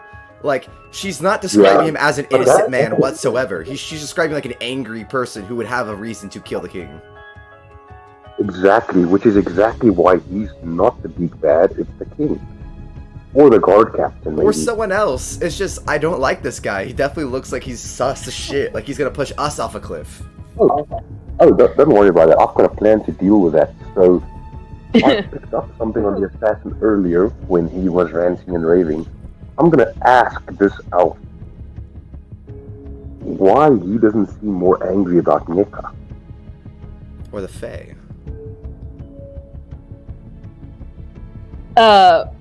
Roland kind of lifts his chin up a little in pride, looking at Aljo, and he speaks, again, very stoically, very kind of nobly even. I care not what the Fae do beyond their interference with my people and our affairs. And this kingdom well knows our history with those who appear to be involved with the Fae. And my feelings on that matter, and my feelings and opinions on that matter are well known. Even if not to you, I'm sure our beloved regent would be happy to explain exactly my position and my people's history with this nation. So what I'm hearing is instead of you wanting to help your people, instead of understanding that a kingdom's complicated, you're deciding to pull out instead of helping the kingdom reclaim and make sure everything's okay, to make it even more chaotic. This really doesn't look good on you. I'm just saying that to him. This really doesn't look good on you, Roland. Roland, I don't fucking believe a word you're saying. Yeah. You're inside checking on as to what? I don't believe a word he's saying. After the inside check, my next question is going to be also with an inside check. I'm going to try to find out which of the courts, since the assassin also mentioned courts. I'm going to try and find out what he knows about the courts. That's another 15. Yeah. I don't know if you're meaning to do this or not, Pickle, but everything this guy says is A, not gonna help his people, B, the worst decision for... It's literally he's the definition of a politician who his people will be disappointed in. They're like, we need help, you need to talk to the kingdom that we're part of. And he's like, I'm leaving. And they're like, what? We don't have representation anymore? You guys have no fucking idea, and it makes me so fucking happy. All right, he's got a what is it? Yeah, I believe it's a -1 modifier. His character sheet's wigging out, so I'm having to do this on the fly. Take your time if you need to. Persuasion. If you need to take your time to look at a character sheet, do Pickle. No, yeah. Perfect. You so what? Meets it. I got a 15. You got a 15. Yeah, meets it, beats it. You totally overpass this check. Old Joe, everything he's saying is true. You get no sense of lying from him. No attempt at, like, you know how some people try to do this, like, very underhanded speaking in code kind of thing. He is just very politely and in very, like, political language throwing shade at the king. Ma'am, he's completely I'm honest. confused. Why did you have him roll if he wasn't lying? That means he just had to tell the truth. Listen, whenever people are doing... Even with knowing that he's telling the truth, I don't believe him. Yeah, I thought you only have them roll if they're trying to outdo their insight. I thought if he's telling the truth, wouldn't he just say it blatantly? I've seen people do it different ways, like where if they want to just have them not roll, they can choose that, or if they want to choose to roll persuasion or deception, that's a thing too. Okay, fair enough. Yeah. And in that moment, DM discretion. All right. Anyway, I'm teasing. So which of the courts do you serve? What? Which of the courts? You just sort of tries to catch him off guard. Which of the courts do you serve? Oh, so you're asking Roland about the courts that the elf mentioned? He would have no idea about the mist. Yeah. Roland kind of shakes his head side to side, and he goes, I know nothing about these courts, and frankly, I don't care. My people's integrity and the preservation of our strength is what's important to me. So you don't serve a court of the Elvish Queen, then? Then you're not a representative of the Elven Queen. What? No. And he like or very of the like Elven he gets people or anyone. Because if you're not of a court, you're not allowed here because you're not representing anyone. Then who are you? Not. You see a very disgusted and very enraged kind of, but still at the same time somehow cold expression overtake Roland's features. Are you seriously insinuating that I am somehow involved with the Fae because I'm an elf? Racist? I call him racist. Are you a racist? Because I didn't even insinuate that. I insinuated that you're not supposed to be here or even have a military if you're not part of a court or represent a government official of some sort. So who are you if you're not representing the elves? You racist. I am the... If he keeps saying as cold as he is, I'm gonna cast frostbite at him. No. Yeah, that was some racist shit. This elf is a racist. What the fuck? Roland spits on the ground and he goes, I am a representative of the elves, of Versia. I am here as a lord for the Court of Lords festival. I am here at the invitation of the king, and I'm now rejecting it. I will tend to my people. I will tend to the elven interests of the elves of Versia and of this kingdom, as I always have. Then and I will not let some puppet stand in the way of that. We're not the puppet. I am the one calling you out. You're the real puppet of whatever court you're following. Roland screams, I follow no court, and he's like starts. You just said you did. I yelled that back at him. Like you just said you did. He just said he rolls as the court of the elves. You just said that, Pickle. I'm sorry. You did. He's the representative. He's the representative of the elves. Yeah, but you just said in the court of blank. That is working in the court, honey. He's here for the Court of Lords festival. Court of Lords. Yes, as in all the lords of all the respective regions. Yes, that means he's part of a sector. He could have just said that. Yeah, the Dragonborn. I cast frostbite. There's no need for that because the Dragonborn next to him, as he's starting to get heated, he goes, "Oh, hang on there, Roland. You're getting a little heated. We don't need this. We all see and hear that you're concerned about your people. God, you're still gonna cast frostbite." Yeah, he's acting up. He kind of deserves it. Okay, put your attack roll in the chat so I can see it. Oh, no, I was kidding about the Thunderclap. The best thing is, he's this elf that's going on and on about his people and this and that, and then does nothing to help his people. Out like a young elf. No, he's acting out like a young elf who's just gotten out of... Like a child who can't handle the fact that he was supposed to claim where he's from, and then in the court, and then when I called him out on it, acts like a child that I disrespected him, that he wasn't there. Then claim where you're from, idiot. Like, it's not that hard. I make a petition to King Regis. I want to rename him. He's not Roland the Unchained. He's Roland the Unhinged. Ooh, that's a good one. You all are rather unhinged.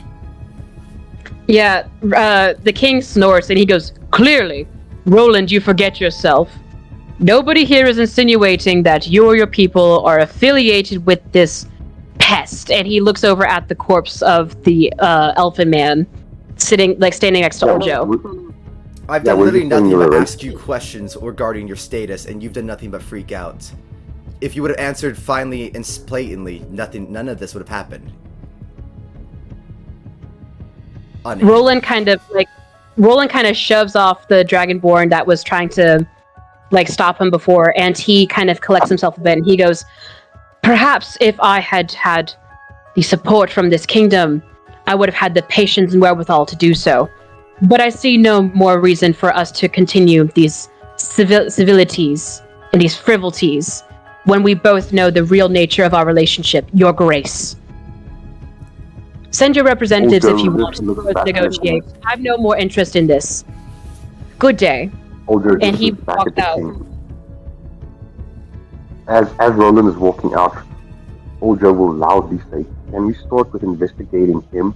And will say, "Can we petition the Elven Queen to send a better representative who actually has patience for her people?"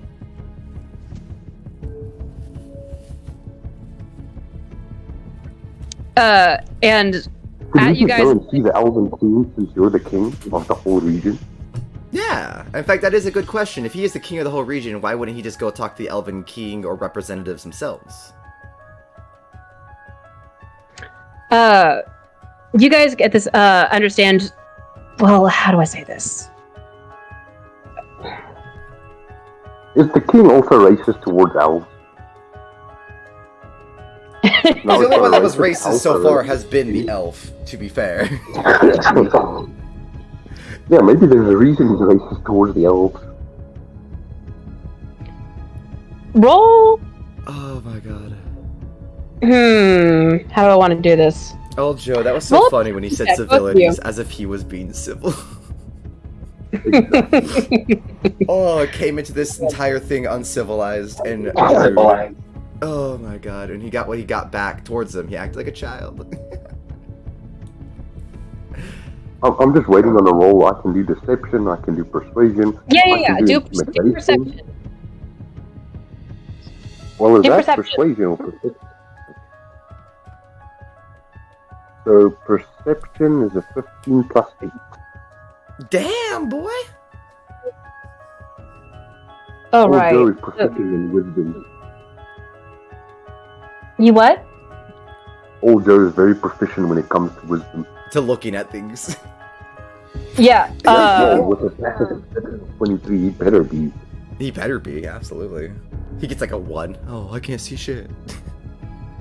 Oljo, throughout all of Roland's outbursts, you note that the king looks furious, but you can tell that he is clearly biting back his tongue. And the prince standing next to him has a very uncomfortable and guilty look on his face. Oh, old Joe, I distract the king. You take the prince to the side and talk to him. Performance check. I like to walk up to the king and try to put my arm around him and say, "My liege, we are here to support you." As you can't The tell, king immediately backs your hand away, and he goes, "I have no need to be approached with such fucking patronization from you lot right now. I have my... Patrons, I was trying to support you. I walk back to old Joe, offended. No, the king collapsed. This kingdom is like this close from every single lord in the entire kingdom being poisoned by old Joe and not. I swear to God. Yeah, the king... I'm currently looking at the text poison. Oh, are you right now? We are, no, like, oh my God. I'm sure, I don't know if you could tell, me and old Joe are about to, like, we don't give a fuck about the king. Every question we prompted to Roland was to try to get info that the king wasn't telling us. And on top of that, like, we don't trust anyone here. I think the only one we like, maybe, is the giant halfling over there. Everyone else, I'm pretty sure me and old Joe are more than happy to off ourselves. Watch how we ruined Pickle's campaign by killing the big bad accidentally in 63. I mean, it's not our fault for having antisocial people have to do social politics. Listen, you guys don't know what the fuck's going on, and you're jumping to conclusions, and I love it. I love it. It means I'm doing my job right. That's perfect. So, Wall of Water at King Regis and the Prince. Wait, really? Are we doing this? Not Are you really. pointing the king? Are we just gonna assassinate the king ourselves and then walk out? Like, what are we doing? Yeah, let's just kill the king, kidnap the prince, and follow the elf. Are we doing this to completely fuck over her thing just because she acted a little too cocky right now and said that she's doing a good job? Should we? Should we? Make sure she doesn't get as cocky. Listen. I still have 1 third level spell slot. We can do this. Oh, we haven't rested yet. We should be going on a long rest and then kill the king. As you guys are over to the side, kind of talking about what you might want to do, in our minds, you see the Dragonborn kind of speak up once more, and he gives a sweeping bow to the king, and he goes, "My liege, forgive me. I must also withdraw back to the port." And the king, like, immediately snaps to, and he's like, "Don't tell me that you're going to support that insurrectionist in withdrawing your support from this kingdom. No, my liege. After all, we all know that the port wouldn't exist without your grace's long line of support and civility towards my people." That sounds almost like a double-edged sword there. I can't leave because I'll die without you. And Emrys does like another kind of like half bow to the king, and he goes, "But I'm afraid that everyone's a suspect." He goes, "But my liege, I must be frank. This new attack on your kingdom is concerning. I myself must go back to my people to begin investigating on my own. and see to it that this is not a threat that will spread to the other regions. I'm gonna put and he looks very quickly at the other lords, and he goes, "Surely you feel the same." Hand on my and you hip see the other three figures kind of muttering to each other. I'm gonna put my hand on my hip and say to Ojo, "Is it just me, or do fucking like these royals take a lot of offense to a single attack? Like they're acting like the kingdom's coming to a fall when like you could just keep killing the attackers and then find who's handling shit. Clearly, it's a single issue of civil unrest, and then you just move on with your life." Old Joe looks towards Nod as he's saying this in his mind, nods his head along, and then just thinks back at him. "You want to kill a king?" He laughs in Old Joe's head, says, "Maybe another time. You know, as time goes on, I'm agreeing with you more that governments are terrible. Maybe we should just take the money he gives us and leave into the woods and leave all this governmental political bullshit for them. Because even that Roland guy, he's not even representing his people. What a bad politician he is. I actually feel bad for the elves at this point." Yeah, Pickle. You remember you gave me poison when I created Old Joe? Yeah, you gave him a lot of poison. I actually do remember that. You were like, he has like, "Can I have one thing?" And you're like, "Sure." You're like, "Poison." And you went, whatever, what could you do with that? You literally said, "Whatever, what could you do with it?" Are you guys about to fucking do the coup? Are you guys about to be the insurrectionists? No, we're gonna poison the king and then leave. A coup means we won it. We're just gonna leave. We don't like your government. You're gonna create a vacuum of power. Yeah, and then just leave because we don't like your government. The best thing is, you haven't served dinner yet since the court was still in session. Wait, and then Pickle. Do we have to allow rest, or do we level up and get a rest? Because some people DMs do that. I never asked you. Do we, when we level up, do we get a rest, or no? Let me think on that. Because I don't think we're gonna kill him now either way. But like, oh, you. Oh, she said I mean, yes. the way I usually do level ups is like I let you go ahead and like modify your stuff, and then you reset your stats when you long rest next time. If that makes sense. Like you go ahead and like add your additional hit points, and you go ahead and like add your additional features. But to get all your hit points back and stuff, you go ahead and rest. Yeah. That makes total sense. I get it. I get you, Pickle. Oh, perfect. Cool shit. Then in that case, we will wait. I just tell the old Joe, we're surrounded by people, soldiers. We just got through a fight. I don't have any spells. If we're going to leave a power vacuum, then leave because we don't agree with the government that invited us in, then we're gonna have to do it another day. What if instead of leaving to the woods, we just stay a day, rest, and then kill the king and leave? So we can leave. We could always rest till tonight and just kill him in his chambers and leave. As they're having this discussion, Old Joe's going to ask the king, when will dinner be served? Yeah. Since everything's gone on, would you mind if we stay the evening at the castle, my lord? The king's kind of collapsed back into his hand, like rubbing his face as he's like dealing with these new matters, and he goes, "Oh, yes, my son, Lunik," and he waves him forward, and he goes, "Please show our new guardians their chambers for the festival." I don't say this out loud, I say in Joe's head, "Please do, alone, Prince, come and escort us." And we start leaving alone with the prince. Yes, you fucking do. Oh my god, so funny. I don't think you understand, Pickle. Everyone that we're gonna kill in your campaign are people who piss us off. Your BBG didn't apologize to us. Your king acted rude when not was trying to be nice. We are just who we are. The main takeaway from this campaign is chivalry. Fucking do it. Otherwise get stabbed. This is a base thing. If you're just not rude to Not and Old Joe, we won't kill you. But everyone here has been rude except the giant who's trying to fuck Joe. Yeah. So that should honestly be a Nike advert. Chivalry, just do it or die. Do it or die. That's our new Bardic Logs t-shirt. Chivalry, do it or die. I love it. Do it or get fucked. So, By the way, before we go, I do want to say, Pickle, I think you're doing a fantastic job, and thank you so much for DMing. oh, dude, I fucking am thrilled you guys like us. I'm about to ruin Funny your that day. you guys are so suspicious of Roland. I'm pissing myself over here. It's so funny. Well, the thing is that we're like, I hope me and old Joe have made it clear. We're suspicious of everyone. We just went on Roland because he was the most outspoken, and being an outspoken, emotional person, most likely to accidentally give information.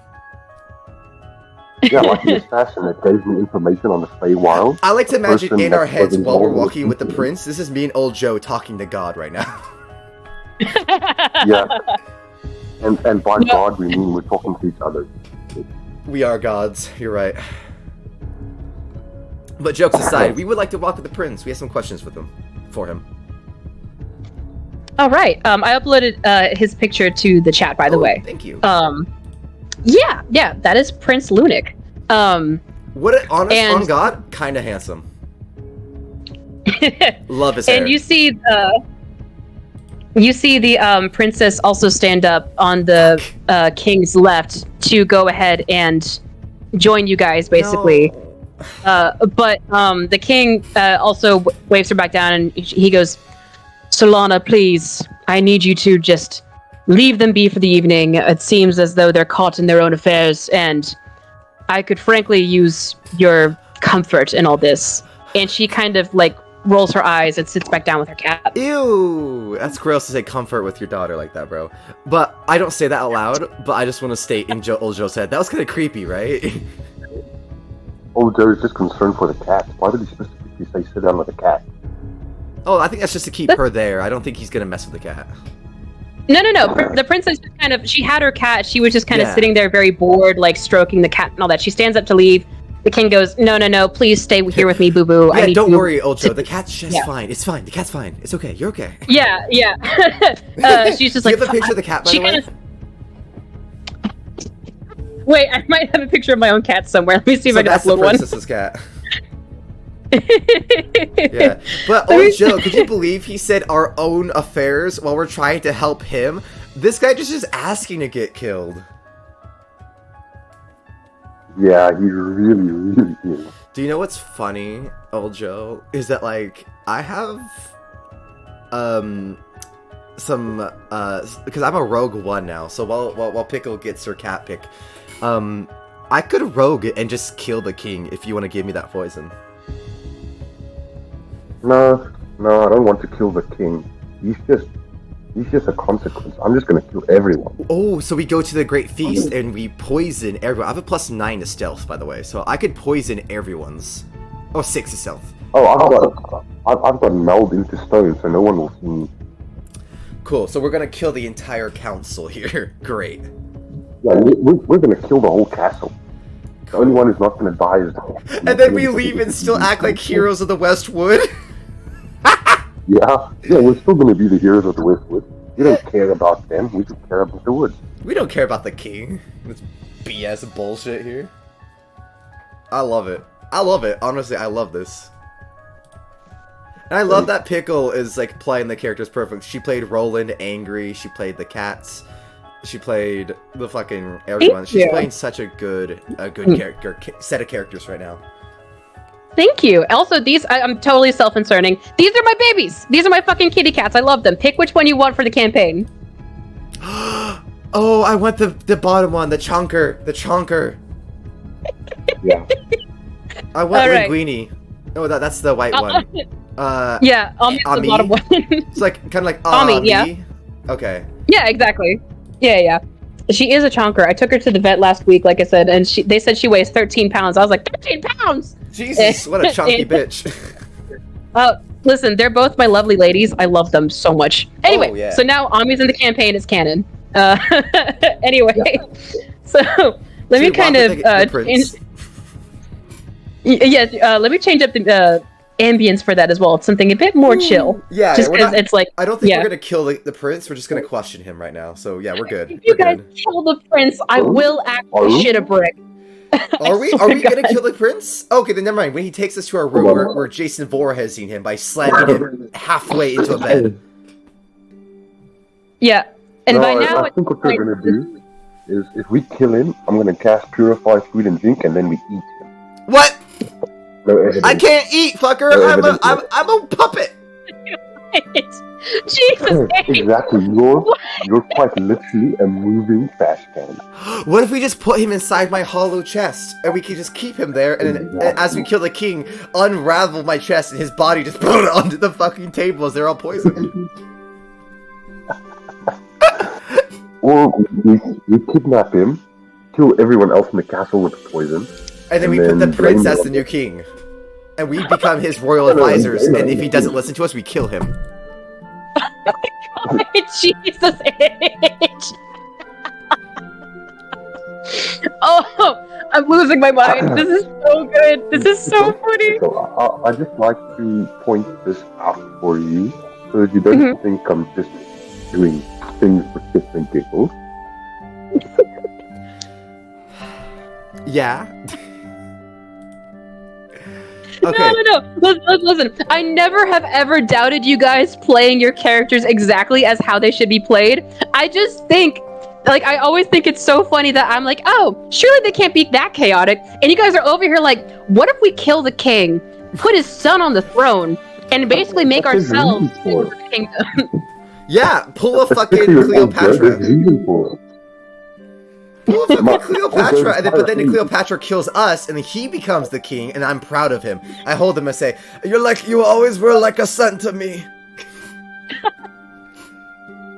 Oh my god. King Tut his ass. Let's do it, bro. Honestly, I'm contemplating. Like I said, old Joe he's been weirdly specific with campaign. Oh yeah, no, I've come. Correct me if I'm wrong, Griff. Old Joe is anti-governmental, right? Oh, old Joe is anti anything not nature. Yeah, and I'm with old Joe, so I feel like Not has like taken those anti-governmental. Even if it's anti-not nature, he's taken more. At least in this experience, after we save their fucking lives, and then also watching all the royals act like spoiled children in front of him. He has grown to despise and adapt old Joe's. I would like to add a character trait to Not. He has adapted old Joe's non-nature into anti-governmental. He hates the government of the lands. He sees the royals as nothing but spoiled brats. Yeah. Listen, with fucking royals, like, you never know what they're gonna be like. So far, Chica and Aaron have been the most chill to you. And you guys haven't really interacted with the dwarf lady either, to be fair. But, you know, the other guys are kind of bitches because they're used to being bitches and getting away with it. Yeah, and that's why bitches gotta be taught how to get stitches. Yeah. Bitches gonna learn. What do you need to say? Yeah. We gotta teach some hoes! Yeah. So that's it works out perfect because I can protect them from. Cool. Honestly, I can just sneak them. So in that case, And then we'll keep poison Aaron them. and Chica alive, and we'll just be like, so you're cool with this, right? Aaron probably would. Probably not, but the thing is, we're just gonna leave. We're not even gonna actually put ourselves as royalty. So we'll just leave. They can deal with the consequences, not us. Oh Yeah, my we're god. just like, congratulations, you're the new king and queen. Oh, the new queen and queen. Perfect, so let's go into our hotel room. Pickle, take us to the hotel room with the prince. Yeah. You got some questions to ask Yes, him. yes. Well, before we sidetrack any fucking more. So, but at this point as well, it's gotten to be sunset breaching on night kind of thing. So it's well around the time to start going to bed anyway. This whole debacle has taken a good couple hours. And so Prince Lunik kind of silently and a little stiffly kind of walks with you down the castle hallways, different servants about their business milling back and forth, as he leads you up to one of the towers where you have a 2-bedroom room overlooking the expanse of Radiance, as people are in the streets below and their voices and the smells and spices of their cooking whirled back up to you. I can't smell shit. You're right. Listen. So you're just teasing me with human sensory. How dare you? Well, you see, not leaning out the window and just Old like Joe frantically smells it. gesturing like the air towards his nose, trying to waft some smell into it. Yeah, and I just And look it's just depressed as I can't. I miss being human. I don't remember who I was, and I still miss it. Okay. But so Actually, Joe smells it, he's going to the kitchen. Oh, Kirby can relate to this. So, Do you really want to end this session with us attempting to poison the entire castle? Yeah, I hope you're ready, because we're not doing your story, Pickle. I'm sorry. listen. I'm glad my you story enjoyed writing it, is but that I I'm have about the to story. derail it. What? I'm glad you wrote the story that you enjoyed. I'm about to completely destroy it. Yeah, we're glad you wrote a story you're proud of, but rip it up and throw it out, please. This is literally just kill the kingdoms. The siege campaign is that you guys are sieging the other kingdoms. All right. Oh my god. What? Did they all? Oh my were god, they that's not right. We were chivalrous? going to do a siege campaign, and instead we're here with the royals for some reason, making us the fucking guardians of the forest. And then oh my god. We gotta make different characters. Old Joe and not are the invaders. listen. Level 6 druid and level 1 barbarian. I've got my ideas for the siege part. Don't you worry. We'll get to that when we get there. For now, though, you guys are in this very not as like exquisite and expansive bedroom as you might have come to expect for one of the other lords, but it's still pretty sizable. There's room enough for the 2 beds. There's a little wash bin and a nightstand near the window looking out over the town. And Prince Luna kind of speaks up very timidly, and he goes, apologies. We'll see. The festival leaves the castle very full. What with all the attendants and such. Although I imagine that with Roland and Emrys leaving, there's not as many attendants now, is there? You sound nervous, I say. Well, in my head, I speak to Old Joe. So this happens at the same time. I speak to Old Joe in my head saying, should we tie him up, knock him out, what do you think? But then I say to him, as I step forward to him, you look nervous. Would you like to speak your mind to us? Your father's not here to yell at you anymore. Oh, both of you roll persuasion checks. Perfect. If you give up a calming demeanor. 15. 22 with a net 20. Oh my god. Listen, I like to imagine that maybe like Old Joe, you've managed to get a bird to like kind of perch on your finger as it was like You circling look like the tower that Snow you White. Yep, basically, you are full on Disney princessing it right now. And so with, you giving up a far less intimidating demeanor than what Prince Lunik had expected, and not with your reassurance as well that your father's not here, you're in a safe space, he kind of looks at you both and he kind of sighs and sits on the nearest bed. Oh, if I may, Pickle, I'd like to sit next to him, put my hand on his shoulder, and say, we're only being, brutish because we had to. We're not normally harsh people, we promise. Oh, no, I understand. More to keep himself from bursting out laughing. He starts laughing. Maybe Old Joe is a bit brutish, but I'm not. Well, Prince Luna kind of like nods to you both, and he goes, I'm well aware that the wilds can be rather rough, and I'm grateful that you both are such strong individuals to take care of it. Frankly, it's just that, well, this entire festival's been a bit of a mess. What with those outbursts and the attack and the Fae, it seems like we're getting caught up in a bunch of, well, frankly, I don't know what we're getting caught up in again. Well, frankly, I'm me and gonna Old ask Joe him seem to about- be caught up in political bullshit when we were trying to become keepers of the forest. So besides defending ourselves from your coup, your father's coup, and then having to try to suss out people who could probably threaten us, what else would you have us know, my princely prince? He looks at you. Oh, good. What do you know what happened to Nika? To that elven lady? Yeah. Oh, and the elven zombie is still with what you, was by the way. His head was like, it's Yeah. still not supported, so it was bobbling down the hall as he was walking with you guys. Still in that kind of clunky marionette style that I'm no take head finished. like a people. candlestick and shove it down his spine to give him a new spine. Yeah, I was doing the same. Great minds think alike, old Joe. Great minds think fucking alike, my dude. Prince Lunik kind of looks very warily over at your zombie companion, who's just kind of directly facing a wall. And is like, his head's not leaning up against it, he's just staring at it as close as he can possibly get. Don't worry about him, he's dead. Well, yes, I know, I saw you rot out his throat. Yes. Good show, by the way. Thank you. But, well, to answer your question, and he nods towards Old Joe first. Frankly, I'm surprised you guys don't know about the history this country has with our elven people and the Fae. Well, either your father's done a fantastic job hiding it, like Roland claims, even though I will say, I am suspicious of Roland's claims of your father, as your father seemed very upset about it. That's why I would like your info, young prince. However, I will say, Roland definitely didn't handle that correctly. If he wanted to care for his people, he would have cared for them. So, with everything that's going on, please, give us a breakdown of the history, the elves, your father, everything, young prince. And we will protect you ourselves. Roland, or not Roland, sorry. Wrong person. He busts through the window anyway. Kidding. Bitches, I'm here! I heard you said you doubted the king. You were right all along. I'm the traitor. Ha ha ha. Anyway, oh, he sounds not just rips his fucking puppet head off.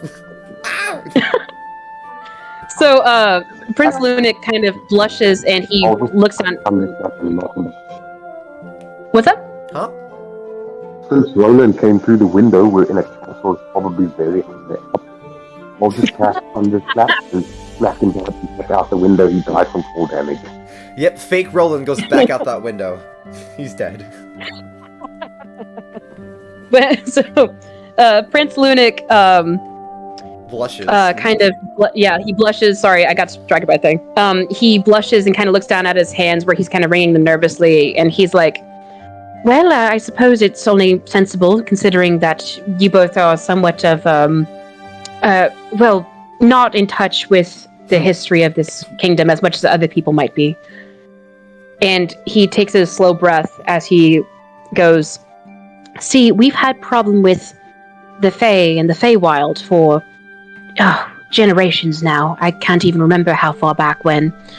But ever since the Feywild seemed to start touching on this area of Fenton for whatever reason, we've had our, well, and he kind of like has that guilty look pop back on his face that you picked out earlier, Old Joe. My lineage in particular hasn't always been the kindest towards our people's elves. Ignorance and fear, you understand. So would you like to do better? It's not something we're proud of. And he straightens up and he perks at that. Oh, but of course, this kingdom means everything to me, and so if your father were to disappear or have maybe stepped down, understanding that new blood is needed, and maybe we could re-establish a communication with the elves, saying that you are more happy to communicate as a new king. Roland kind of frantically waves his hands, and he's like, "Oh, I'm flattered, really, but I still have much to learn, and besides, it's not." Is Roland here now? You what? No, she just keeps mistaking me saying Roland. Oh, I know, that's why. I'm sorry. You guys have got me rolling on the brain, I swear. It's not intentional. That's sorry. Okay. It's probably because I keep talking shit on him. You're like, oh, maybe he's right. He's everyone's fucking disguise. He's their backup. Anyway, so Prince Lunik kind of, he goes like, don't get me wrong, I'm very much looking forward to when I'm able to lead, and I hope I can lead it in the right direction, but you must understand that these kinds of issues, I'm still learning about them myself. I mean, with Roland, for instance, he is quite older than his appearance, and he remembers the first elven enslavements and the harm that's been inflicted on his people. And a lot of that had to do with the fear of the Fae, you understand. Seeing as elves hailed a lot of their lineage from the Feywild. Well, that's where they get their lack of illusionary affectance, right? They're not affected by sleep, etc. because of this. They might Precisely. also lose their sense of chivalry from there. Well, You what? what did you say, Ojo? They might also be losing their sense of chivalry since they apparently don't go back to the Feywild anymore. I suppose it depends if you consider the Feywild chivalrous. Either way, though, it's not like it's like every race has been enslaved by another. It's better to just try to be progressive, is it not, Fine Prince? I couldn't agree more, but there's still a lot of wounds in this country that run deep. I mean, Versha and Bertgold have been, well, squabbling for generations now, ever since the first elven slaves were liberated. Old, not like pinches his brow. I mean, look at old Joe. He's an orc. His people were enslaved by the humans too, and yet they lived just fine. This is, like I said, a petty squabble where everyone enslaves everyone, and then fights about it afterwards, so only one person remains. I would like peace, not this. As would I, but there's also a very complicated history with the western region in particular and its elven population. It's only complicated if you make it complicated. Prince Lunik shakes his head and he goes, no, you see, there was a point in time, oh goodness, my history is failing me. I believe it was 300 or 400 years ago. Oh, back wow. back when Roland was a boy, surely. But If you even see, born yet. yes, and you see, there was the king of that time. The fear towards the Feywild was at its peak, as there had been many, many different sudden disappearances and attacks and the like throughout the kingdom and every region.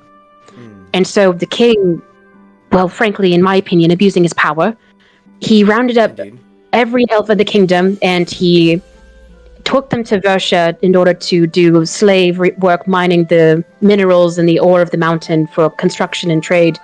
And those who didn't obey were killed. The only That elves in is all disgusting. Hearthheart live in Versha now.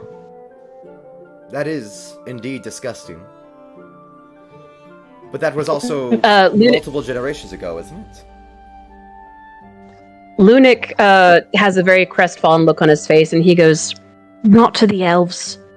It's like I said, even Roland, and he is considered their leader at this point, he was still a boy.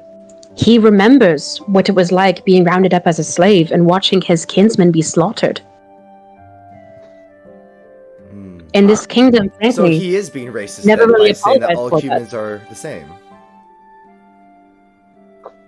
Lunik kind of goes back to wringing his hands awkwardly.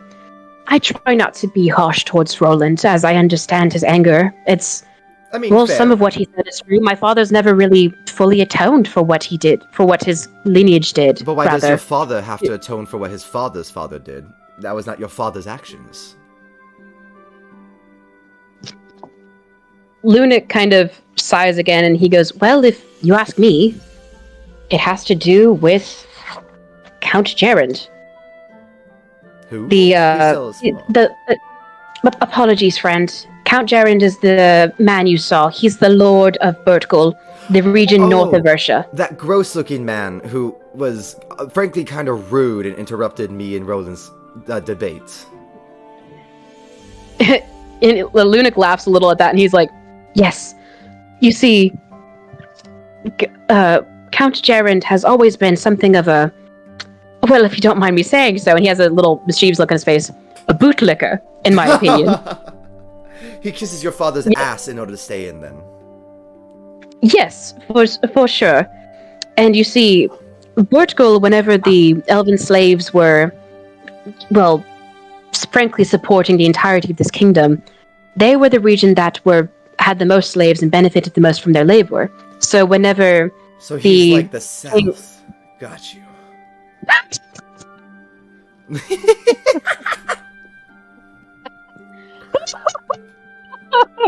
I was not ready for that comment.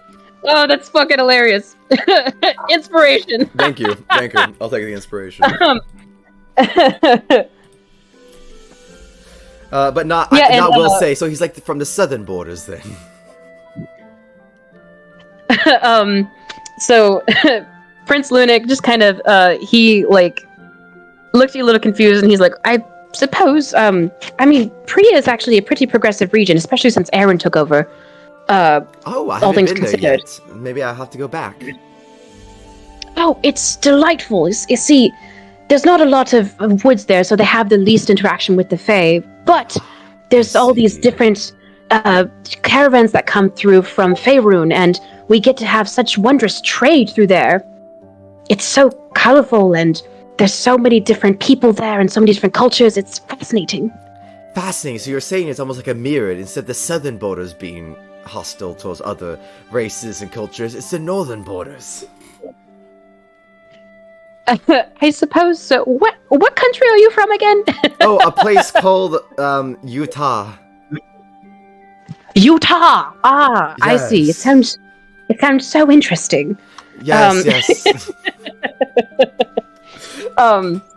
But so. But jokes aside, Nod Prince- will actually just not say the fucking southern border shit. He'll just nod his head and be like, "Oh, so he is so you're not just a bootlicker, but a disgusting man then of low immoral ilk." Yes, and ever since, obviously Count Jaren didn't live to see the elves be emancipated, but ever since the elves were given their proper freedom and they were given Versha as their own region to live in peace and harmony with the other regions, Vertical has constantly been in conflict with them, if not outwardly in the form of squabbles and whatnot. It's been So- over discussions with trade and resources. So your father's comment about that place being given under his power was kind of out of pocket then. Frankly, yeah, it wasn't fucking right. It was, and he goes, "Oh, excuse me." No, please. Cuz, old Joe doesn't give a fuck. Right, old Joe? Yeah, and Oljo, you're in the kitchen doing your own fucking business right now. There's a little Cooking with kitchenette birds and area, a rabbits. little divider. He's like, grabs Yeah, a yeah. rabbit, tosses it outside to go fetch him some fucking carrots. You guys are in a tower, bear in mind, so please don't throw any rabbits out the window. It will go hurtling towards its death. Then we will not throw rabbits out of a window. Thank you. What about if we polymorph thing into a rabbit? Oh, you turned into a rabbit. No, we polymorph the prince into a rabbit. Why? Oh, is that what you're doing right now? No, I'm still sneaking to the kitchen. Oh, Okay, you're thinking okay. out loud. Okay, I was like, what? I'm talking to him! I was about to fucking lose it, because that would have been so funny, like, all this expedition going on. Polymorph! Right? Yeah. I'm like, exposition, trying to understand. Maybe we set the prince up on the crown. Maybe we don't kill the entire kingdom. Maybe the prince and Chica, maybe and Aaron, maybe they're the good. Oh, he's a rabbit now. Yeah, by the way, just in case I forgot to establish this earlier, Prince Lunac, like, he looks like he's 15, maybe 16. He's still clearly a young prince. You know? Oh, youth can still be talented at royalty. I'm not saying this to dissuade you or encourage you in any way, just mere information. Okay, Mere information, okay. do with what you will. Okay, fair enough.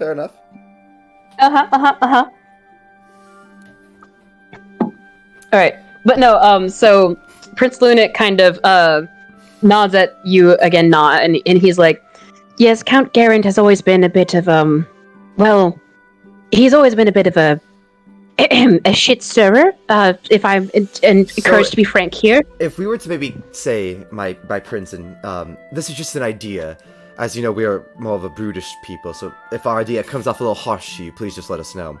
If we were to kill that man, the shit bootlicker, would that be a place for your father to try to make peace with the elves? Say, look, we're getting rid of the racists. Oh, we can, I see you, Griff. We can go ahead and wrap up in a second if we need to. So he kind of looks at you very, like, shocked at first, and then he, like, actually gives it a bit of thought, and he's like, I'm hesitant to say yes, because, well, there's obviously all the different things going on in each region, but I believe that would at least make Roland happy. Make him warm up to the king, maybe? then that's it. Next session, I don't say this out loud, but next session we're killing the Viserys knockoff. But instead I say to the prince, and then, indeed, instead of protectors of the forest and chasers of the mist, I think we're about to become, well, beheaders of the royal. And we'll say with this evening of you getting information from the prince and him possibly starting to get his own kind of wild ideas, and Joe cooking up his own chaos in the kitchen, and this new threat of the Court of Mists hanging over your heads. We'll end the session there. Yeah. Yes. Nice. For us to continue and explore in the next session, session 4. Hey, I made it a rhyme. The session before. Yo. Next session, session 4. I poison the kingdom full of people. For the people. Next session, Old Joe commits war crimes. Hey, war crimes is only if we do it on the people. We're just poisoning the king. No, I'm poisoning the castle. If you look at the note that I made, that's a war crime. I'm dumping it in the sauce that goes.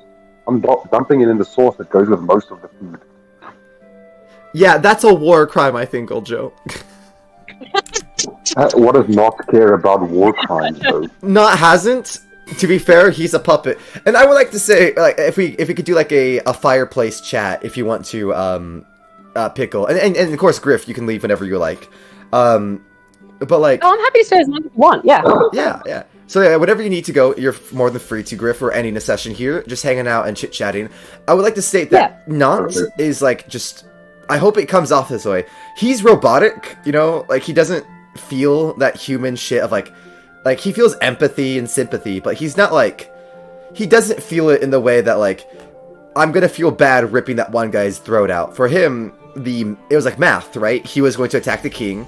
I needed to keep the king safe, so by killing him, that happens, right? It's almost very just like point A to point B, very black and white for Not. And so like seeing because like if he would have just had us leave, I think this would have been a very different campaign. But the fact that you brought us back and not had to keep like listening to people make things that to him seem irrational on both ends. Don't get me wrong. That's why he tried to like buddy up to the king, because he was trying to understand better. But he was outright not wanting to fight. Like he doesn't have any disrespect to Roland. He thinks he makes no sense. Right. And listen, like I never got confused about that. I think it was always within Not's character to be like, what do you mean you're trying to support your people and you're walking away from your one line of support right now? Yeah. What the fuck are you doing? Yeah, and to Not, that looks a lot like someone who's trying to back up to charge a lance.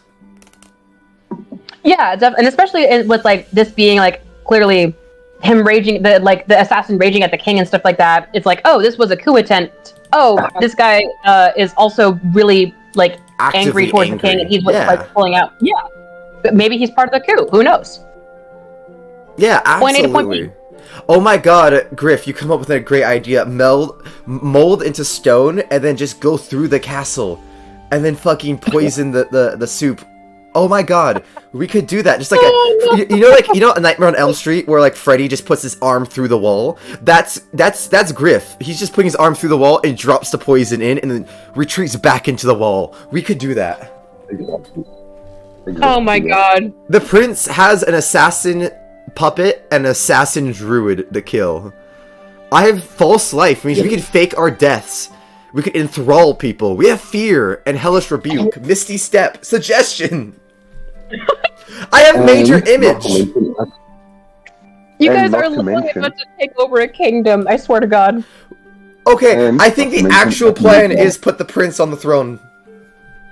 Yeah, it is. I'm killing most of the castle. Yeah, what we do, alright, this is, I think, just so you know, Pickle, I think me and Old Joe's plans are, we're gonna get the prince's loyalty by killing the Viserys knockoff, right? That little racist prick. We hate racist. Ew, spit on the floor. Then, we kill the king without the prince knowing. Without the prince knowing the king is killed. The prince takes over, thinks we only killed the one dude, and the king died from like a heart attack or something. That's how we do it. Remember, I still got the assassin. You've got major image. we can send another assassin. Another assassin. Oh my god, you're right. With Major Image? Oh and then we pull the prince away, being like, no, don't do it. He's gonna kill you. We'll handle him. Throw the prince out, and then air quote fight the assassin by breaking shit in the room. Oh my god. Yeah, I fucking love it. Honestly, I never would have thought you guys would be about to like fucking kill the king and pin it on the fucking assassins. Why would we so ready for this though. ever want to serve in a wildly different direction? Oh shit! Also, yeah. I'm going to shit myself. Why would we serve a corrupt king? There's another option. So my other option is, well, not another option. The continuation of that is, as soon as the king dies, guess who's getting reanimated? Yeah, who becomes the fucking court druid and becomes the court advisor? Not an old Joe, bitches. Alright, I am gonna go because my earphones are about to die. I'll catch up with you all again sometime. Alright, have a good day and be careful, my mate. Yeah, Thanks. cheers, dude. Watch out for the poison. Just cheers repeatedly. Just cheers. So listen, I think cheers is a great greeting and goodbye. I don't know really why it's not used more often. No, on God, I took it from Griff, and I love it. Oh, absolutely same. Absolutely same. Yeah, but no, today was a good episode. We had 5 to 6 viewers most of the stream. You did a good job taking your story and working around 2 insane characters. Thank you. I appreciate that. I was worried that I was like hamming it up too much or whatever at one point, especially when you were like, "It's Roland's the BBEJ," and I'm like, "Wait." No, if you're wanting like D&D, like D&D fucking opinion, I do think you hammed up a little too much. It was on God. If it's not Roland, it's a little too obviously him, to the point where now I no longer think it's him. You hammed it up so much that after talking to the prince, it couldn't be him. Fair. If you meant for it to seem suspicious, if you meant for it to be that, where it was so overly suspicious that it couldn't be, then you're good. But if you meant it to be like lightly suspicious and still be a possibility, you hammed it up so much towards the end. Because like at first, when I was railing him, and I was like, okay, it's sus. But then he got so downright like obvious that it was him that it couldn't be him. Right, and like it was something where like I was trying to be like, man, would he be the kind of guy to like just get like outrageously angry at the drop of a hat? And I'm like, a little, because he's got this history and all that shit. But it's something where I was like hopeful that like if this history like in its exposition is to happen later on, then that makes more sense for his character. But even it's still something where he's an angsty boy. He's an angsty boy. I was like, even with the history that the prince has told us, he still didn't say have to write shit to even approach the topic. The way you had him even remotely approach it sounded mad sus. Elves just attacked, and then he used the elves attacking as an excuse to leave. That's literally his job, is to talk to the elves. As a representative, his job would be to talk to the elves and understand why a coup was done. He's the one who's supposed to be angry, going to the actual leader of the elves saying, what the fuck just happened? Listen, if you want to peek into Roland's mind's eye, which I'm happy to give, or if not, that's fine too. I mean, out of character, I would love to know. I won't metagame, but I am curious to know, because out of character, there is nothing not sus about what Roland did. Roland came into that acting as if he was the coup guy, whether he meant it or not. So here's the way Roland sees things, right? So it's like I said, there's this ugly history with the elves in the Kingdom of Hearthheart, where they were slaves at one point. Yeah. There was some genocide going on, and they were all basically forcibly migrated towards Versia, right? The now region of Versia, that was established after they were emancipated when Roland was a kid. 300-400 years ago. So they are emancipated, right? So I just want to clarify. You'd say they are emancipated. So if he pulls from the court, that means he's claiming technically they're an independent country. Yeah. Well, so here's the thing. All right. So they see themselves as autonomous, even if they're under the jurisdiction of Hearthheart, which is valid. Especially because Roland has always kind of pushed for this, like, you've completely eradicated my people and our history in this region of the Fenton, you've never really atoned for it, especially with Count Gerund and the people who came before him in Bertgul constantly trying to infringe on us. The Fae are back in this shit. I Yes. don't want to see a repeat of this happen to my people. We are backing out. So I will not let you accuse me of shit again. So by doing that, he got accused, though. Like, that's like you say that, and no offense, I mean this in all the love. I mean this with all the love, pickle. That doesn't make fucking sense at all. To say that I don't want to be have my people be accused, and then literally walk away when help is needed and not offer help, makes you look like you're the one doing it. To do anything but that makes him look sus. Yeah. I completely listen. One of Roland's problems is that he is the leader of his people, but that's because he is one of their staunchest. Yeah, basically, like he's not a charismatic individual. It's not like he runs a campaign. He is one of the, we'll say, like, quote unquote elders who have survived. So in a weird way, the elves are being more stupid than the humans, because that's, if I remember correctly, that's an elven or a human tradition, as long as most people I've seen, is that like the strongest warriors tend to do it, at least in our current like stories. From what I've read, I've noticed that a lot. So that's interesting that you're making the elves seem almost brutish, that they prefer the strongest warrior, and that they don't really care if he's intelligent or not. I like that. It's different. Right, and that's kind of what I was going for. Like, I know that, like, especially with, like, you know, Lord of the Rings and stuff like that, they're always seen as, like, battle masters, sure, but they're the most intelligent, most magical because they're such ancient people. And that they have that, like, weird sight shit, and that they're so old, they have experience. Yeah. Exactly. With this, I wanted it to be more of a kind of conquest history, you know? Like, they don't really, like, they're knowledgeable, of course, but kind of by default, they don't really have a lot of, like, culture past 400 years ago that they've preserved. So in they a way, definitely don't want to interact with the Fae because they got burned because of the Fae in their mind. So in a way, they're doing the opposite of what the right decision would be made, and say that, yeah, we hate the Fae, let's help you fight the Fae, and make them look innocent, and definitely show that they're wanting to help, and to help the entire place. Instead, he's acting like a perpetuate child, and throwing a hissy fit at something that wasn't even anyone in the room's fault, and no one was even accusing him yet. He was the one that brought it up and threw the fit and made it look like it was him. Basically, that is interesting. That's fascinating. And I will say this as like one of the last like peeks into Roland's mind, because I don't want to over reveal, of course. No, of course. Yeah, Roland has dealt with many different kings and queens up to this point now, since he is now a good 300 or 400 years old. How is the Viserys guy still alive? Now, that's one question I have for you that you don't have to spoil, but I just want to point out is a question I have is, if this is all happening, how the fuck is that man, no matter how old and sickly as he is, if this is 300 to 400 years, humans barely live 100 if they're lucky.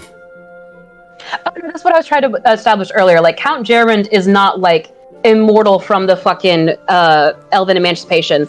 He literally is of that lineage of the people ruling over Bertgold. So once again, it's that thing that I personally, Isaac, think is stupid that humanity has ever done, where we think that if you're a son of somebody, you have any connection to them. Your lineage doesn't mean shit. Your lineage doesn't at all say what you're gonna be. Objectively, I completely agree. In Count Gerend's case, however, it's a thing of where he kind of grew up in a position of entitlement and being told that, like... So whether or not he did it, he still represents what is bad about it. And on top of that, he's also a perpetuator of it because he buys into it, basically. You know, it's kind of like the whole idea of like hate is something that's taught, you know, not something that's like, learned. It's a very similar thing, you know. Fucking toxic masculinity is something that you're groomed into. Fucking having a sense of entitlement about your position and what you deserve in life. That's something you can be groomed into. And Count Germund is as much of a product and perpetuator of that as his predecessors. Gotcha. So he's just as bad. So Nott's vibes of him are true, that he's a bad dude. He's definitely sus. I'll say that. I don't want to tell you too much or tell you what to think, but it's something where Bertgold and Versha have always had a very turbulent history because Bertgold was the most enthusiastic about the elven slave trade and practice and the genocide, basically. Yeah. Because they got the most benefit of it. Yeah. And so ever since the elves were emancipated, there's been this constant struggle and tug of war of we want our power and position back, and the elves are autonomous now, so they're supposed to respect that. I.e. that Civil War joke I made. No, literally, that was so funny. I was like, basically, it's like reverse Civil War. It is. I was like, oh, so she's pulling the reverse Civil War. I get you, bro. In this case, it is actually the war of northern aggression. All right. In this one case, otherwise, there's no such thing. Alright, well in that case, I gotta give that's... you mad props for having the balls to have the plan of what everything could be, and then to put not an old Joe in that, in a political sense. I give you DM inspiration for having the fucking gall to do that. Thank you! Oh my god, it's something where, like, you remember when you ran, Cowboys and Drow, and you were like, I want to make sure I'm still being respectful and, you know, interacting with this topic, and it's the same kind of thing, like, it's something where... You know, obviously, it's kind of like with modern discussions about, like, reparations for slavery and critical race theory and stuff like that. Like, I am a big supporter of that kind of thing. Absolutely. But I also, like, you know, with there being politics, there's always going to be naysayers, and especially with critical race theory and reparations for slavery and all that, there's a lot of naysayers who are like... arguments about it, yeah. Yeah, well, and a lot of people who are against it are basically advocating for erasure, you know, kind of like, or like, kind of like this, where it's kind of like a, you know, take away of all we're culture. not really going to bring it up, so just pretend it never happened kind of thing, you know? Yeah, I've also seen a very similar, that mindset go to, like, the idea of, like, no culture is needed, that it just should be humans, but then that also takes away the identity of the people who are upset about it. Exactly. That's how some people, like, would treat, you know, the whole idea of color blindness, where, like, I don't see color. It's like, okay, but then you're actively, the like... low-key racism, yes. Yeah, exactly. It's literally still racism, just in a completely different form, because you're ignoring and negating racial experiences. Yeah, it's racism pretending to be good. Exactly. And so with this, I was like, I want there to be those complicated elements and histories of, like, really turbulent past, especially with, like, racial fear-mongering and... you know, them being, like, really strong, long-living people naturally, so they can abuse that to their advantage by making them slaves and da-da-da-da. Yeah. But I also and then there's make not sure that, like, who's like, what is race? Right, yeah, and that's the thing, is, like, I appreciate you and Old Joe kind of, like, coming into this campaign as hermits, basically, because I get to, like, expose you all to this, and then have you guys just have your character's organic reactions to it, versus, like, if you were from the region, you'd have a different take on it, obviously. Yeah, well, like, you know? Not, like, race, kind of, like, whether he would mean to or not, he is, like, the definition of that colorblind, because for him, he doesn't even really fully understand what culture is. He doesn't understand what living really is. Right. He's got no memory, so, like, for him, looking at these people throwing a hissy fit over race, he's kind of like, why? You just let people die for nothing. What are you talking about? Right, exactly. And it's like you said, like, there's a lot of, and I'm going to say this too, like, objectively, racism is stupid, you know? Like, there's no objectively. Bardic Logs will take that stance. Racism is stupid. Racism is completely fucking stupid. And sexism. We'll throw that on the fire, like, too. You what? And sexism. We're throwing a fire on that, too. Oh, yeah, absolutely. Listen. We support the girls, gays, and days, all right? The girls, gays, and days, absolutely. We support all that shit. But it's kind of the like, interesting thing about, like, stuff like that, too, is, like, people who support racism and all that shit, you can't make a rational argument to them as to why it shouldn't exist, because it's not, racism isn't rational. It's just generational hatred. It's just groomed prejudice and shit. Which, you know? like, someone like Not wouldn't understand, because he's like, what are you talking about? Exactly. This guy wasn't there. And so that's why he was, like, trying to protect the king. Of course, being hired by the king, he's not gonna, like, let him die without, like, he's like, oh, you're an asshole? Alright, let this guy choke you out and just, like, walk away, you know?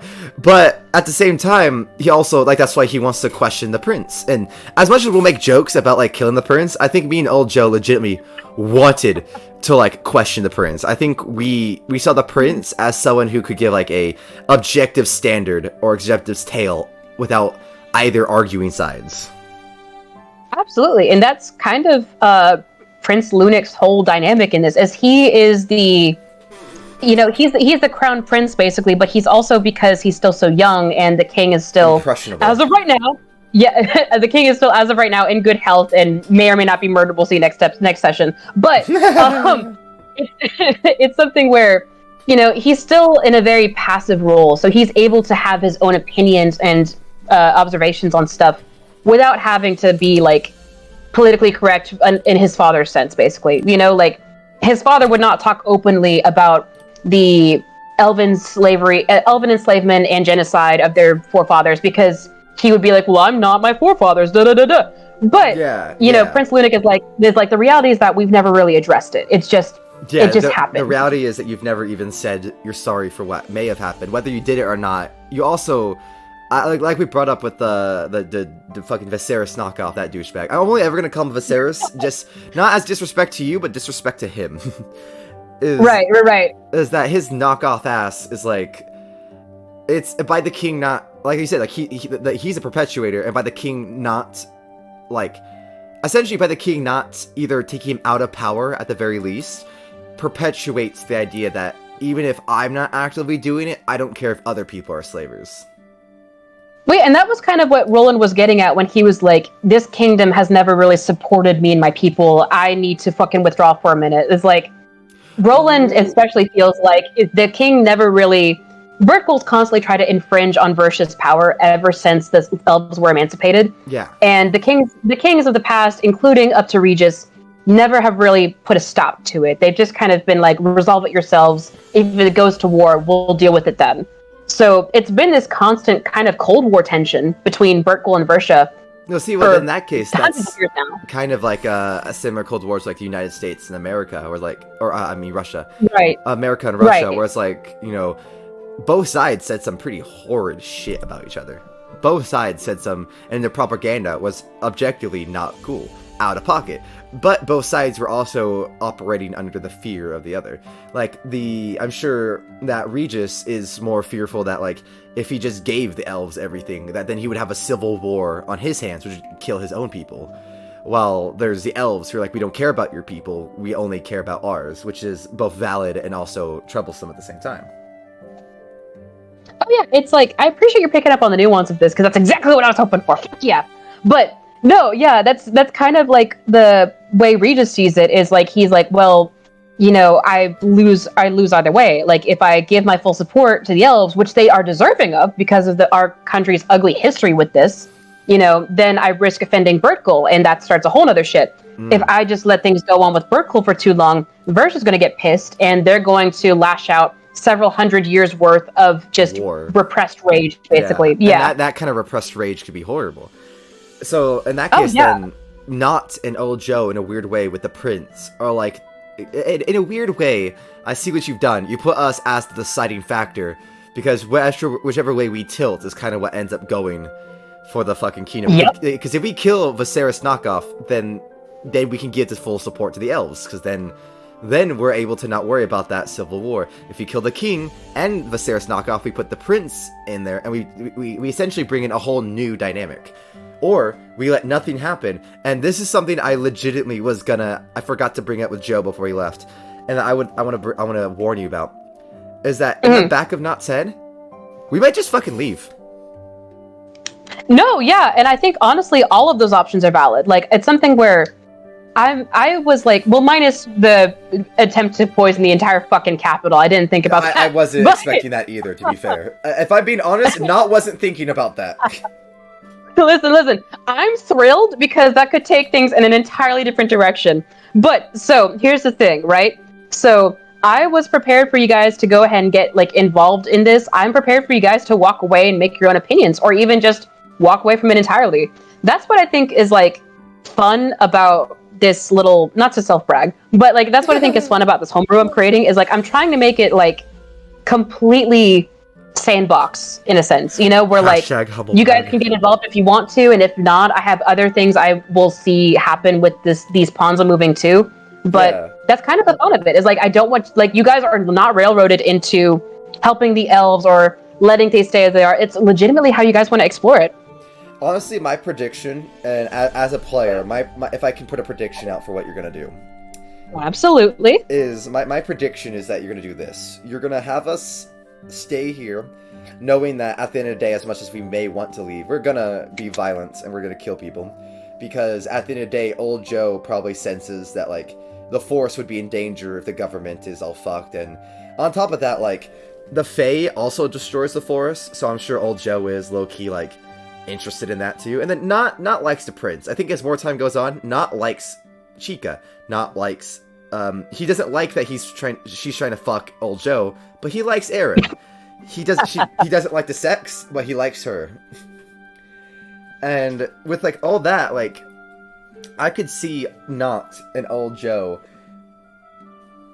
being stuck in the capital, trying to handle the shit because they got wrapped up in it, or leaving to the forest and returning when the elves do a siege on the town. Because we agreed before everything went down that we were going to do a siege. And my guess is that you're going to have the elves with the Fae or nature itself does a siege on the town. We have to either pick sides or walk away or try to survive. And if we're in the siege, we go from survive or from choice to survive. And that's my theory that you're going to do. You're knowing who we are and that we're kind of just self-serving. Like, if we could have, we would have just been defenders of the forest. And if that BBG didn't knock into us and essentially make it our issue. If Roland would have just shut his mouth and let us walk away, we would have just walked away and became chasers of the mist. Everyone around us is kind of like pushing us and knocking us into, like, trying to push our morals and see what we would choose. My guess is that you're going to force us to make a choice between the siege and the besiegers. Interesting prediction. I like it. That's a very interesting prediction. Yes, now don't say a single thing that could either confirm nor deny. Just move on from it. Move on. Of course not. Abso-fucking-lutely. I just think that's a very interesting take. That's a good-ass take, too. That's clever. Because you're smart as shit. You're really good at the sandbox shit, I can tell. So if you wanted us to give truly sandbox, if we either go, because look at it, if we either go to the forest, that means we could interact with the elves and the Fae, right? And it means we can learn what happened there. And if they besiege them, maybe we'll want to join them. Or we might rejoin the castle and take the walls to defend them versus the elves and the Fae. Or, if we were, say, trying to kill, that means we have to defend our own kingdom that we just usurped using the prince from the Fae. Like, there's many different ways that the siege could happen and work around any path we take. That's why that's my theory, because I think you're too smart to let us get away without doing something. Possibly. I'll share this. I have several different ways in which sieges can, could, and possibly would take place in this world I've built. It's like that's what I was trying to establish with, like, I know not everyone's interested in, like, the political stuff. I think it's fun. So if I push it too much and that's not what y'all are into, just let me know. But that's what I kind of was trying to set up with, like, the different lords and different regions all under this one reigning like monarch, is that there's a lot of moving pieces and all of them have their own motivations, all of them have their own histories and cultures and interests. And so there's a lot of opportunities for collaboration and there's a lot of opportunities for conflict. And there's this also unknown third player with the Fae. Yeah. You know? And the that's Court of what's Mist. fun. Which, if I understand correctly, correct me if I'm wrong, did you take the Court of Mist from the Fae already? Because I believe that's already a thing full of satyrs and Drader who, like, talk about the mist. And it's like a whole, like, legend in Fae about the mist.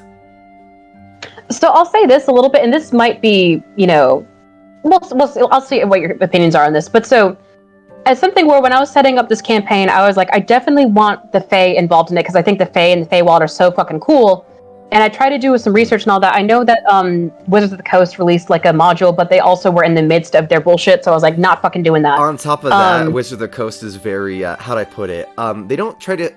Unlike the initial makers of D&D, who said, yeah, the PBEG and the DMG are tools to help you make your own subjective worlds. They're like, Wizards of the Coast is objectively the truth, and you should not go anything besides Wizards of the Coast rules.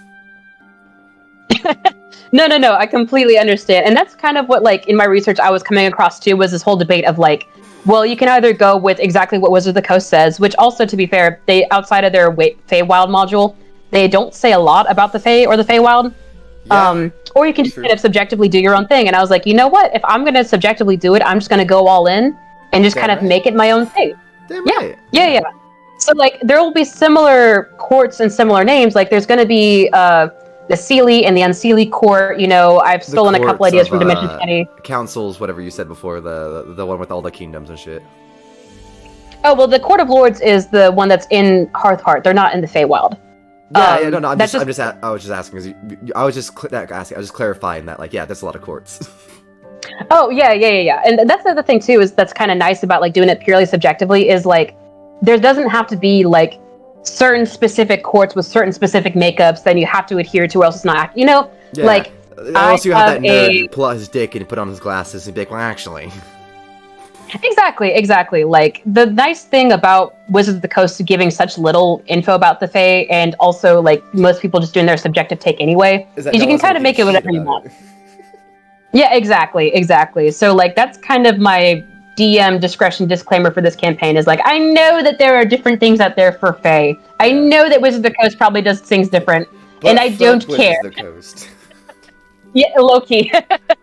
Apparently, also, their Feywild module, from what I've heard, does not, like, go as in on Fey shit as people wanted it to. No, and it also doesn't do anything to the previous Fey from, like, 4.4e, 3.5, 3e, nothing like that. Oh, good. Yay. So they basically just released a kind of meh new story. Module.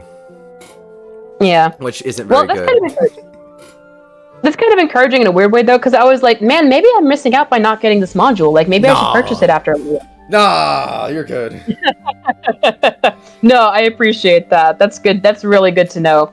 And it's like I said too, like, I think one of the fun things about, like, you know, there's gods in D&D and there's different planes and stuff like that. Like, I definitely think that Wizards of the Coast is a good starting point if you're not sure what you want to do with them. But I also think that, like, the entire point of having these, like, incredibly magical places and these incredibly magical beings is you kind of just do what you want with them. Yeah, exactly. Well, exactly. Like, the initial Geiger, when he made D&D, was all about the DM being the god. And I agree. I think that Wizards of the Coast initially had that vibe of, like, we're here to help new players learn and understand what D&D is. And it's no longer that, though. They're now treating themselves like the council. Right, exactly. And it's like, you know, it's kind of the same thing with, like, general rules. Like, obviously, because I'm still a pretty new DM, I haven't even DM'd for a year now. I started back in, like, June 2022.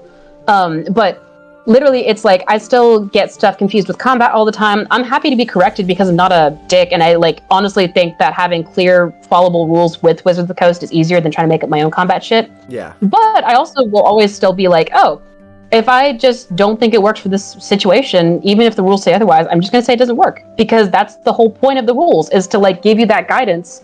And the second you're like, hey, I want to do something different, you go, okay, you're doing something different. Yeah, exactly. Exactly. You got it. Listen, I try to be a very progressive DM in my limited DM experience, you know? Absolutely. That kind of thing. No, I agree. I agree with you wholeheartedly. And so before we end this little podcast between me and you, I do have one. I'm having a good time, by the way. Loving a little D&D podcast. Oh, Fuck yeah.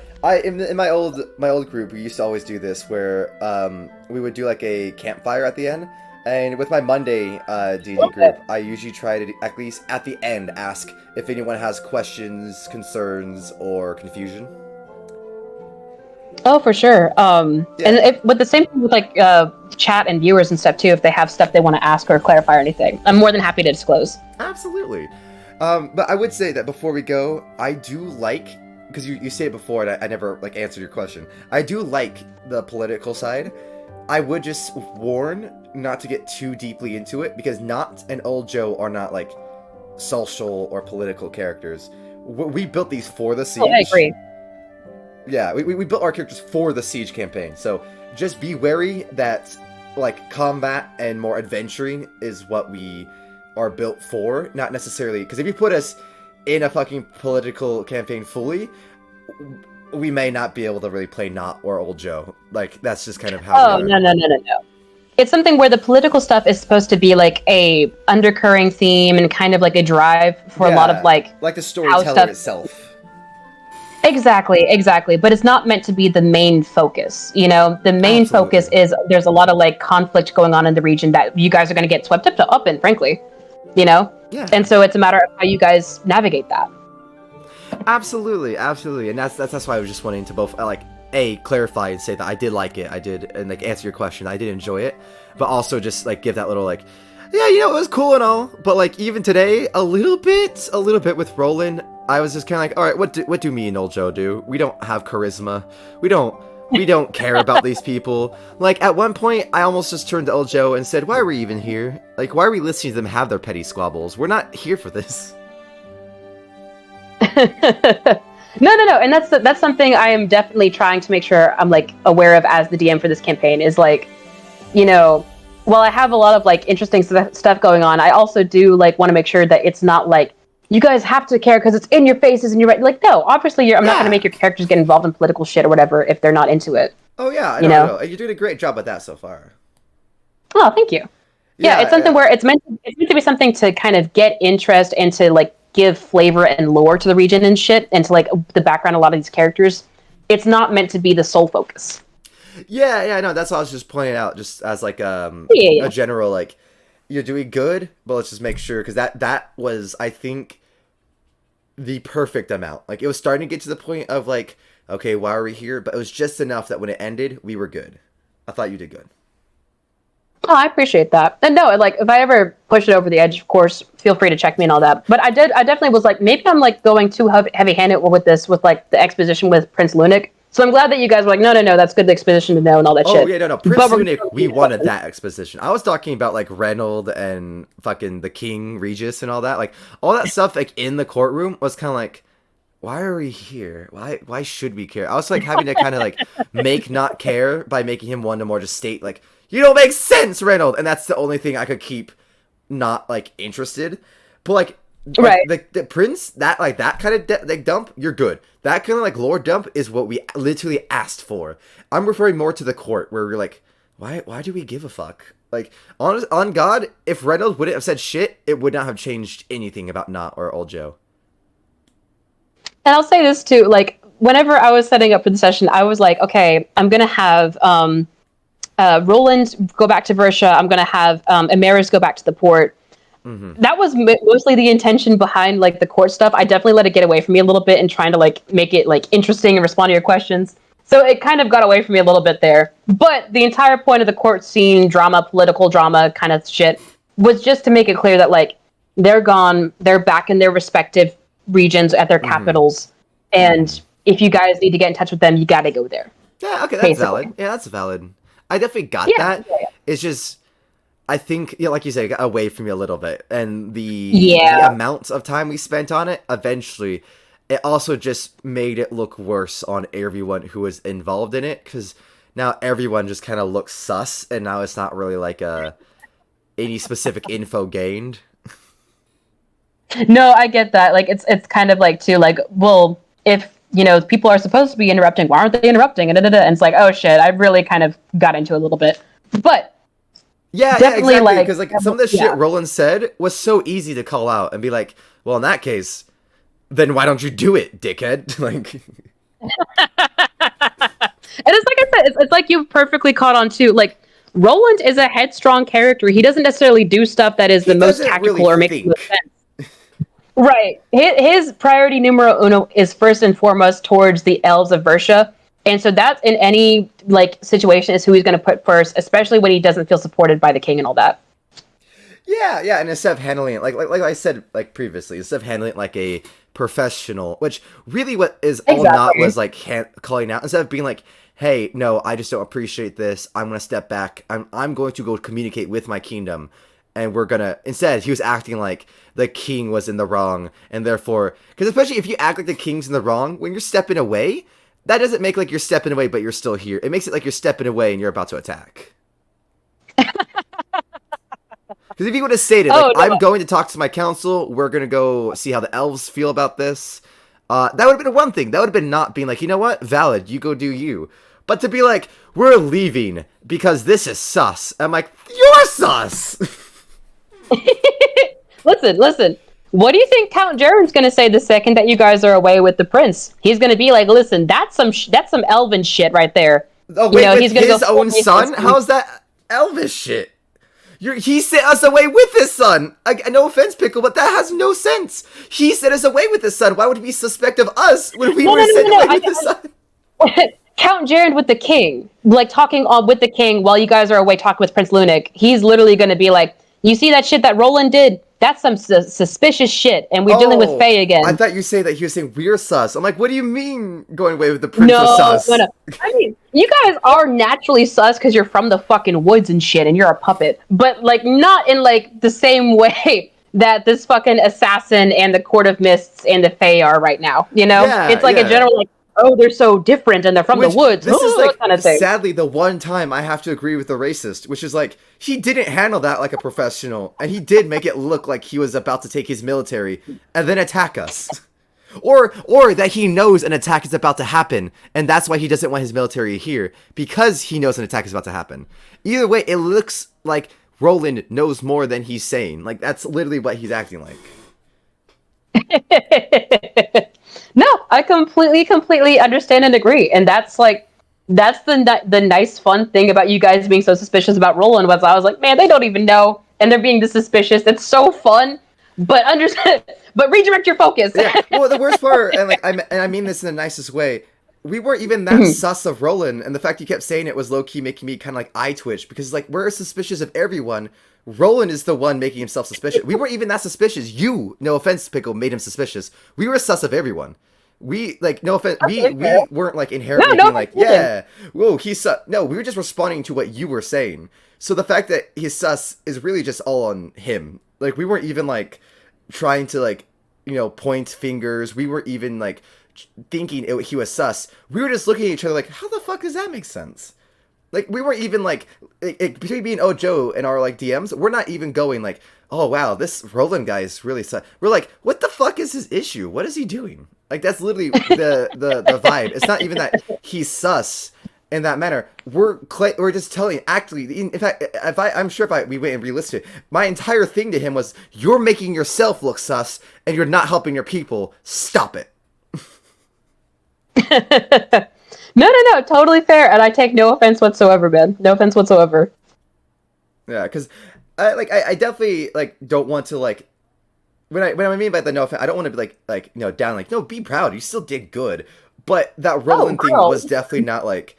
We weren't, like, and I think that's where, like, the whole getting away with it was, like, we weren't at all even sus of him. He was just talking.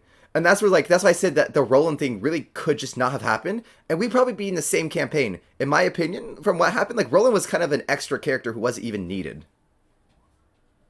Because, no, fair. Because that's why I'm like, what was he, like, we didn't, like, that's what made him look stupid in a way. And that's why I was just confused. It's like, we didn't bring up the Elvish with the Fae. We didn't bring up... He was the one sounding racist as shit. More racist than Viserys, even. Like, Viserys is being racist in the background. He's the one claiming racist shit out loud, you know? Like, that's some shit that, like, is unfortunate and that, like, doesn't even make sense. Like, the whole thing about him claiming council and all that, that's what really makes him look stupid. Is that, like, he's not even, like, responding to our questions. It was almost like he was just trying to pick a fight. Which, again, makes it even more like, how could you expect us not to see him as sus if he's coming into the court to pick a fight? Right, that makes sense. Yeah, because we weren't even bringing anything up. Roland wasn't even addressed. We were literally trying to tell the king, should we go check this out? And then he's the one who started picking the fight. Which is, like, weird. No. Which is weird. It's weird. Listen, I completely, like, hear you and agree, man. Roland's a very aggressive personality, is the thing. Like, oh gosh. You know how some people, like, they are so afraid of being, like, taken advantage of that they overdo it, you know? Well, that's kind of where Roland is. It's the same thing where, like, in a way, like, an abuser who used to be abused, and they use the fact that used to be abused as an excuse to abuse. Exactly. It's like, it's not a right reason, and you're not in the right, but I still pity what happened to you. Exactly. It's like Roland has a lot of repressed anger and a lot of issues over what happened to him, what happened to his people. He should just go to a cleric. But he also, yeah, and he also just hasn't, like, dealt with it in a healthy way or anything. He still, like, has a lot of resentment towards humans in general, really, especially, like, the humans in Radiance. Yeah, who my man needs a therapist. And this is, like, my personal opinion. If they need a therapist, they shouldn't be in power. If you need help, and you can't handle your own emotions, you shouldn't have power. Is this where we plug today's sponsor for BetterHelp? No, I'm kidding. BetterHelp.com. If you are suffering in any way or have anxiety, depression, or anything, go to BetterHelp.com. Use code We Don't Have a Code. And go to site. They are not sponsoring us today. And we will definitely not get you the help that you need. I mean, you should get you the help that you need, but we can't help you with that. I can't help you for shit. I have a behavioral mental health degree, and that's not even being used anymore. Oh shit. No, and I'm in my own therapy, so good luck, man. I can't fucking. So good luck, let the pot call the kettle black. So, AK, good luck, Roland. High five. Have a good day. Slap some ass. Peace and love, girly pop. This ain't it. Yeah, peace and love, girly. We out. Oh my gosh. Dude, do you know how awesome that would be if we get sponsored by BetterHelp, though? That would be so cool. Listen, they fucking take this campaign and they're like, "Oh shit, Roland needs to chill the fuck out, man. Let's talk about some we literally get like hit up and they're like, yeah, so we noticed your Roland character could you really use some therapy." And also old Joe and not honestly everyone in your campaign seems to be very traumatized. Not with the fucking repeated slaps towards the hostage. That was killing me. I was like, dude, you were dying. I was laughing my ass off. I was just like, I slap him again, and you just die laughing. I'm like, oh my god. That was the funniest interrogation I've ever fucking seen. I swear. Like, literally, he does anything other than answer, slap. He sneezes, slap. He cries, slap. And cried, and I was like, fucking don't bitch at me. Answer my question. No, I think it's fucking hilarious, man. I thought that was so awesome. The only thing I felt bad about was fucking Griff having mic problems. Yeah. I was like, oh shit. I was like, shit. Well, I was trying my best to like cover for him because I was like, damn, man. No, and like I thought it was of all the covers you could do, that's a fantastic cover. But it also like it was something where I was like, man, it would have been awesome to have him like be a part of this thing. It's not at all his fault though. I know Discord mic issues are a thing. Oh yeah, and I know how. Like he sent me a message saying like, thank you for covering and doing what Ojo would have done. I needed that. Oh yeah. I feel like I phrased that wrong to make it sound like I was sus of him. I was never sus of him. It's just one of those things like, you know, Discord, whenever they decide to start fucking working, it's a bitch to try to get it back to where it needs to be, you know? It really is. Discord is just a bitch. Yeah, we use it out of necessity, not by choice. If we lived in the same state, we would hang out. Honest to God. All right, well, in that case, I thank you very much, Pickle, for doing the pre-session podcast with me. Of course. Tune in next week when we will talk about the murder of King Regis and what that means for our party's mental health. Yes, and we talk about what being murderers does for our mental health. And thank you very much for watching if you have been. If not, me and Pickle will see you guys next time.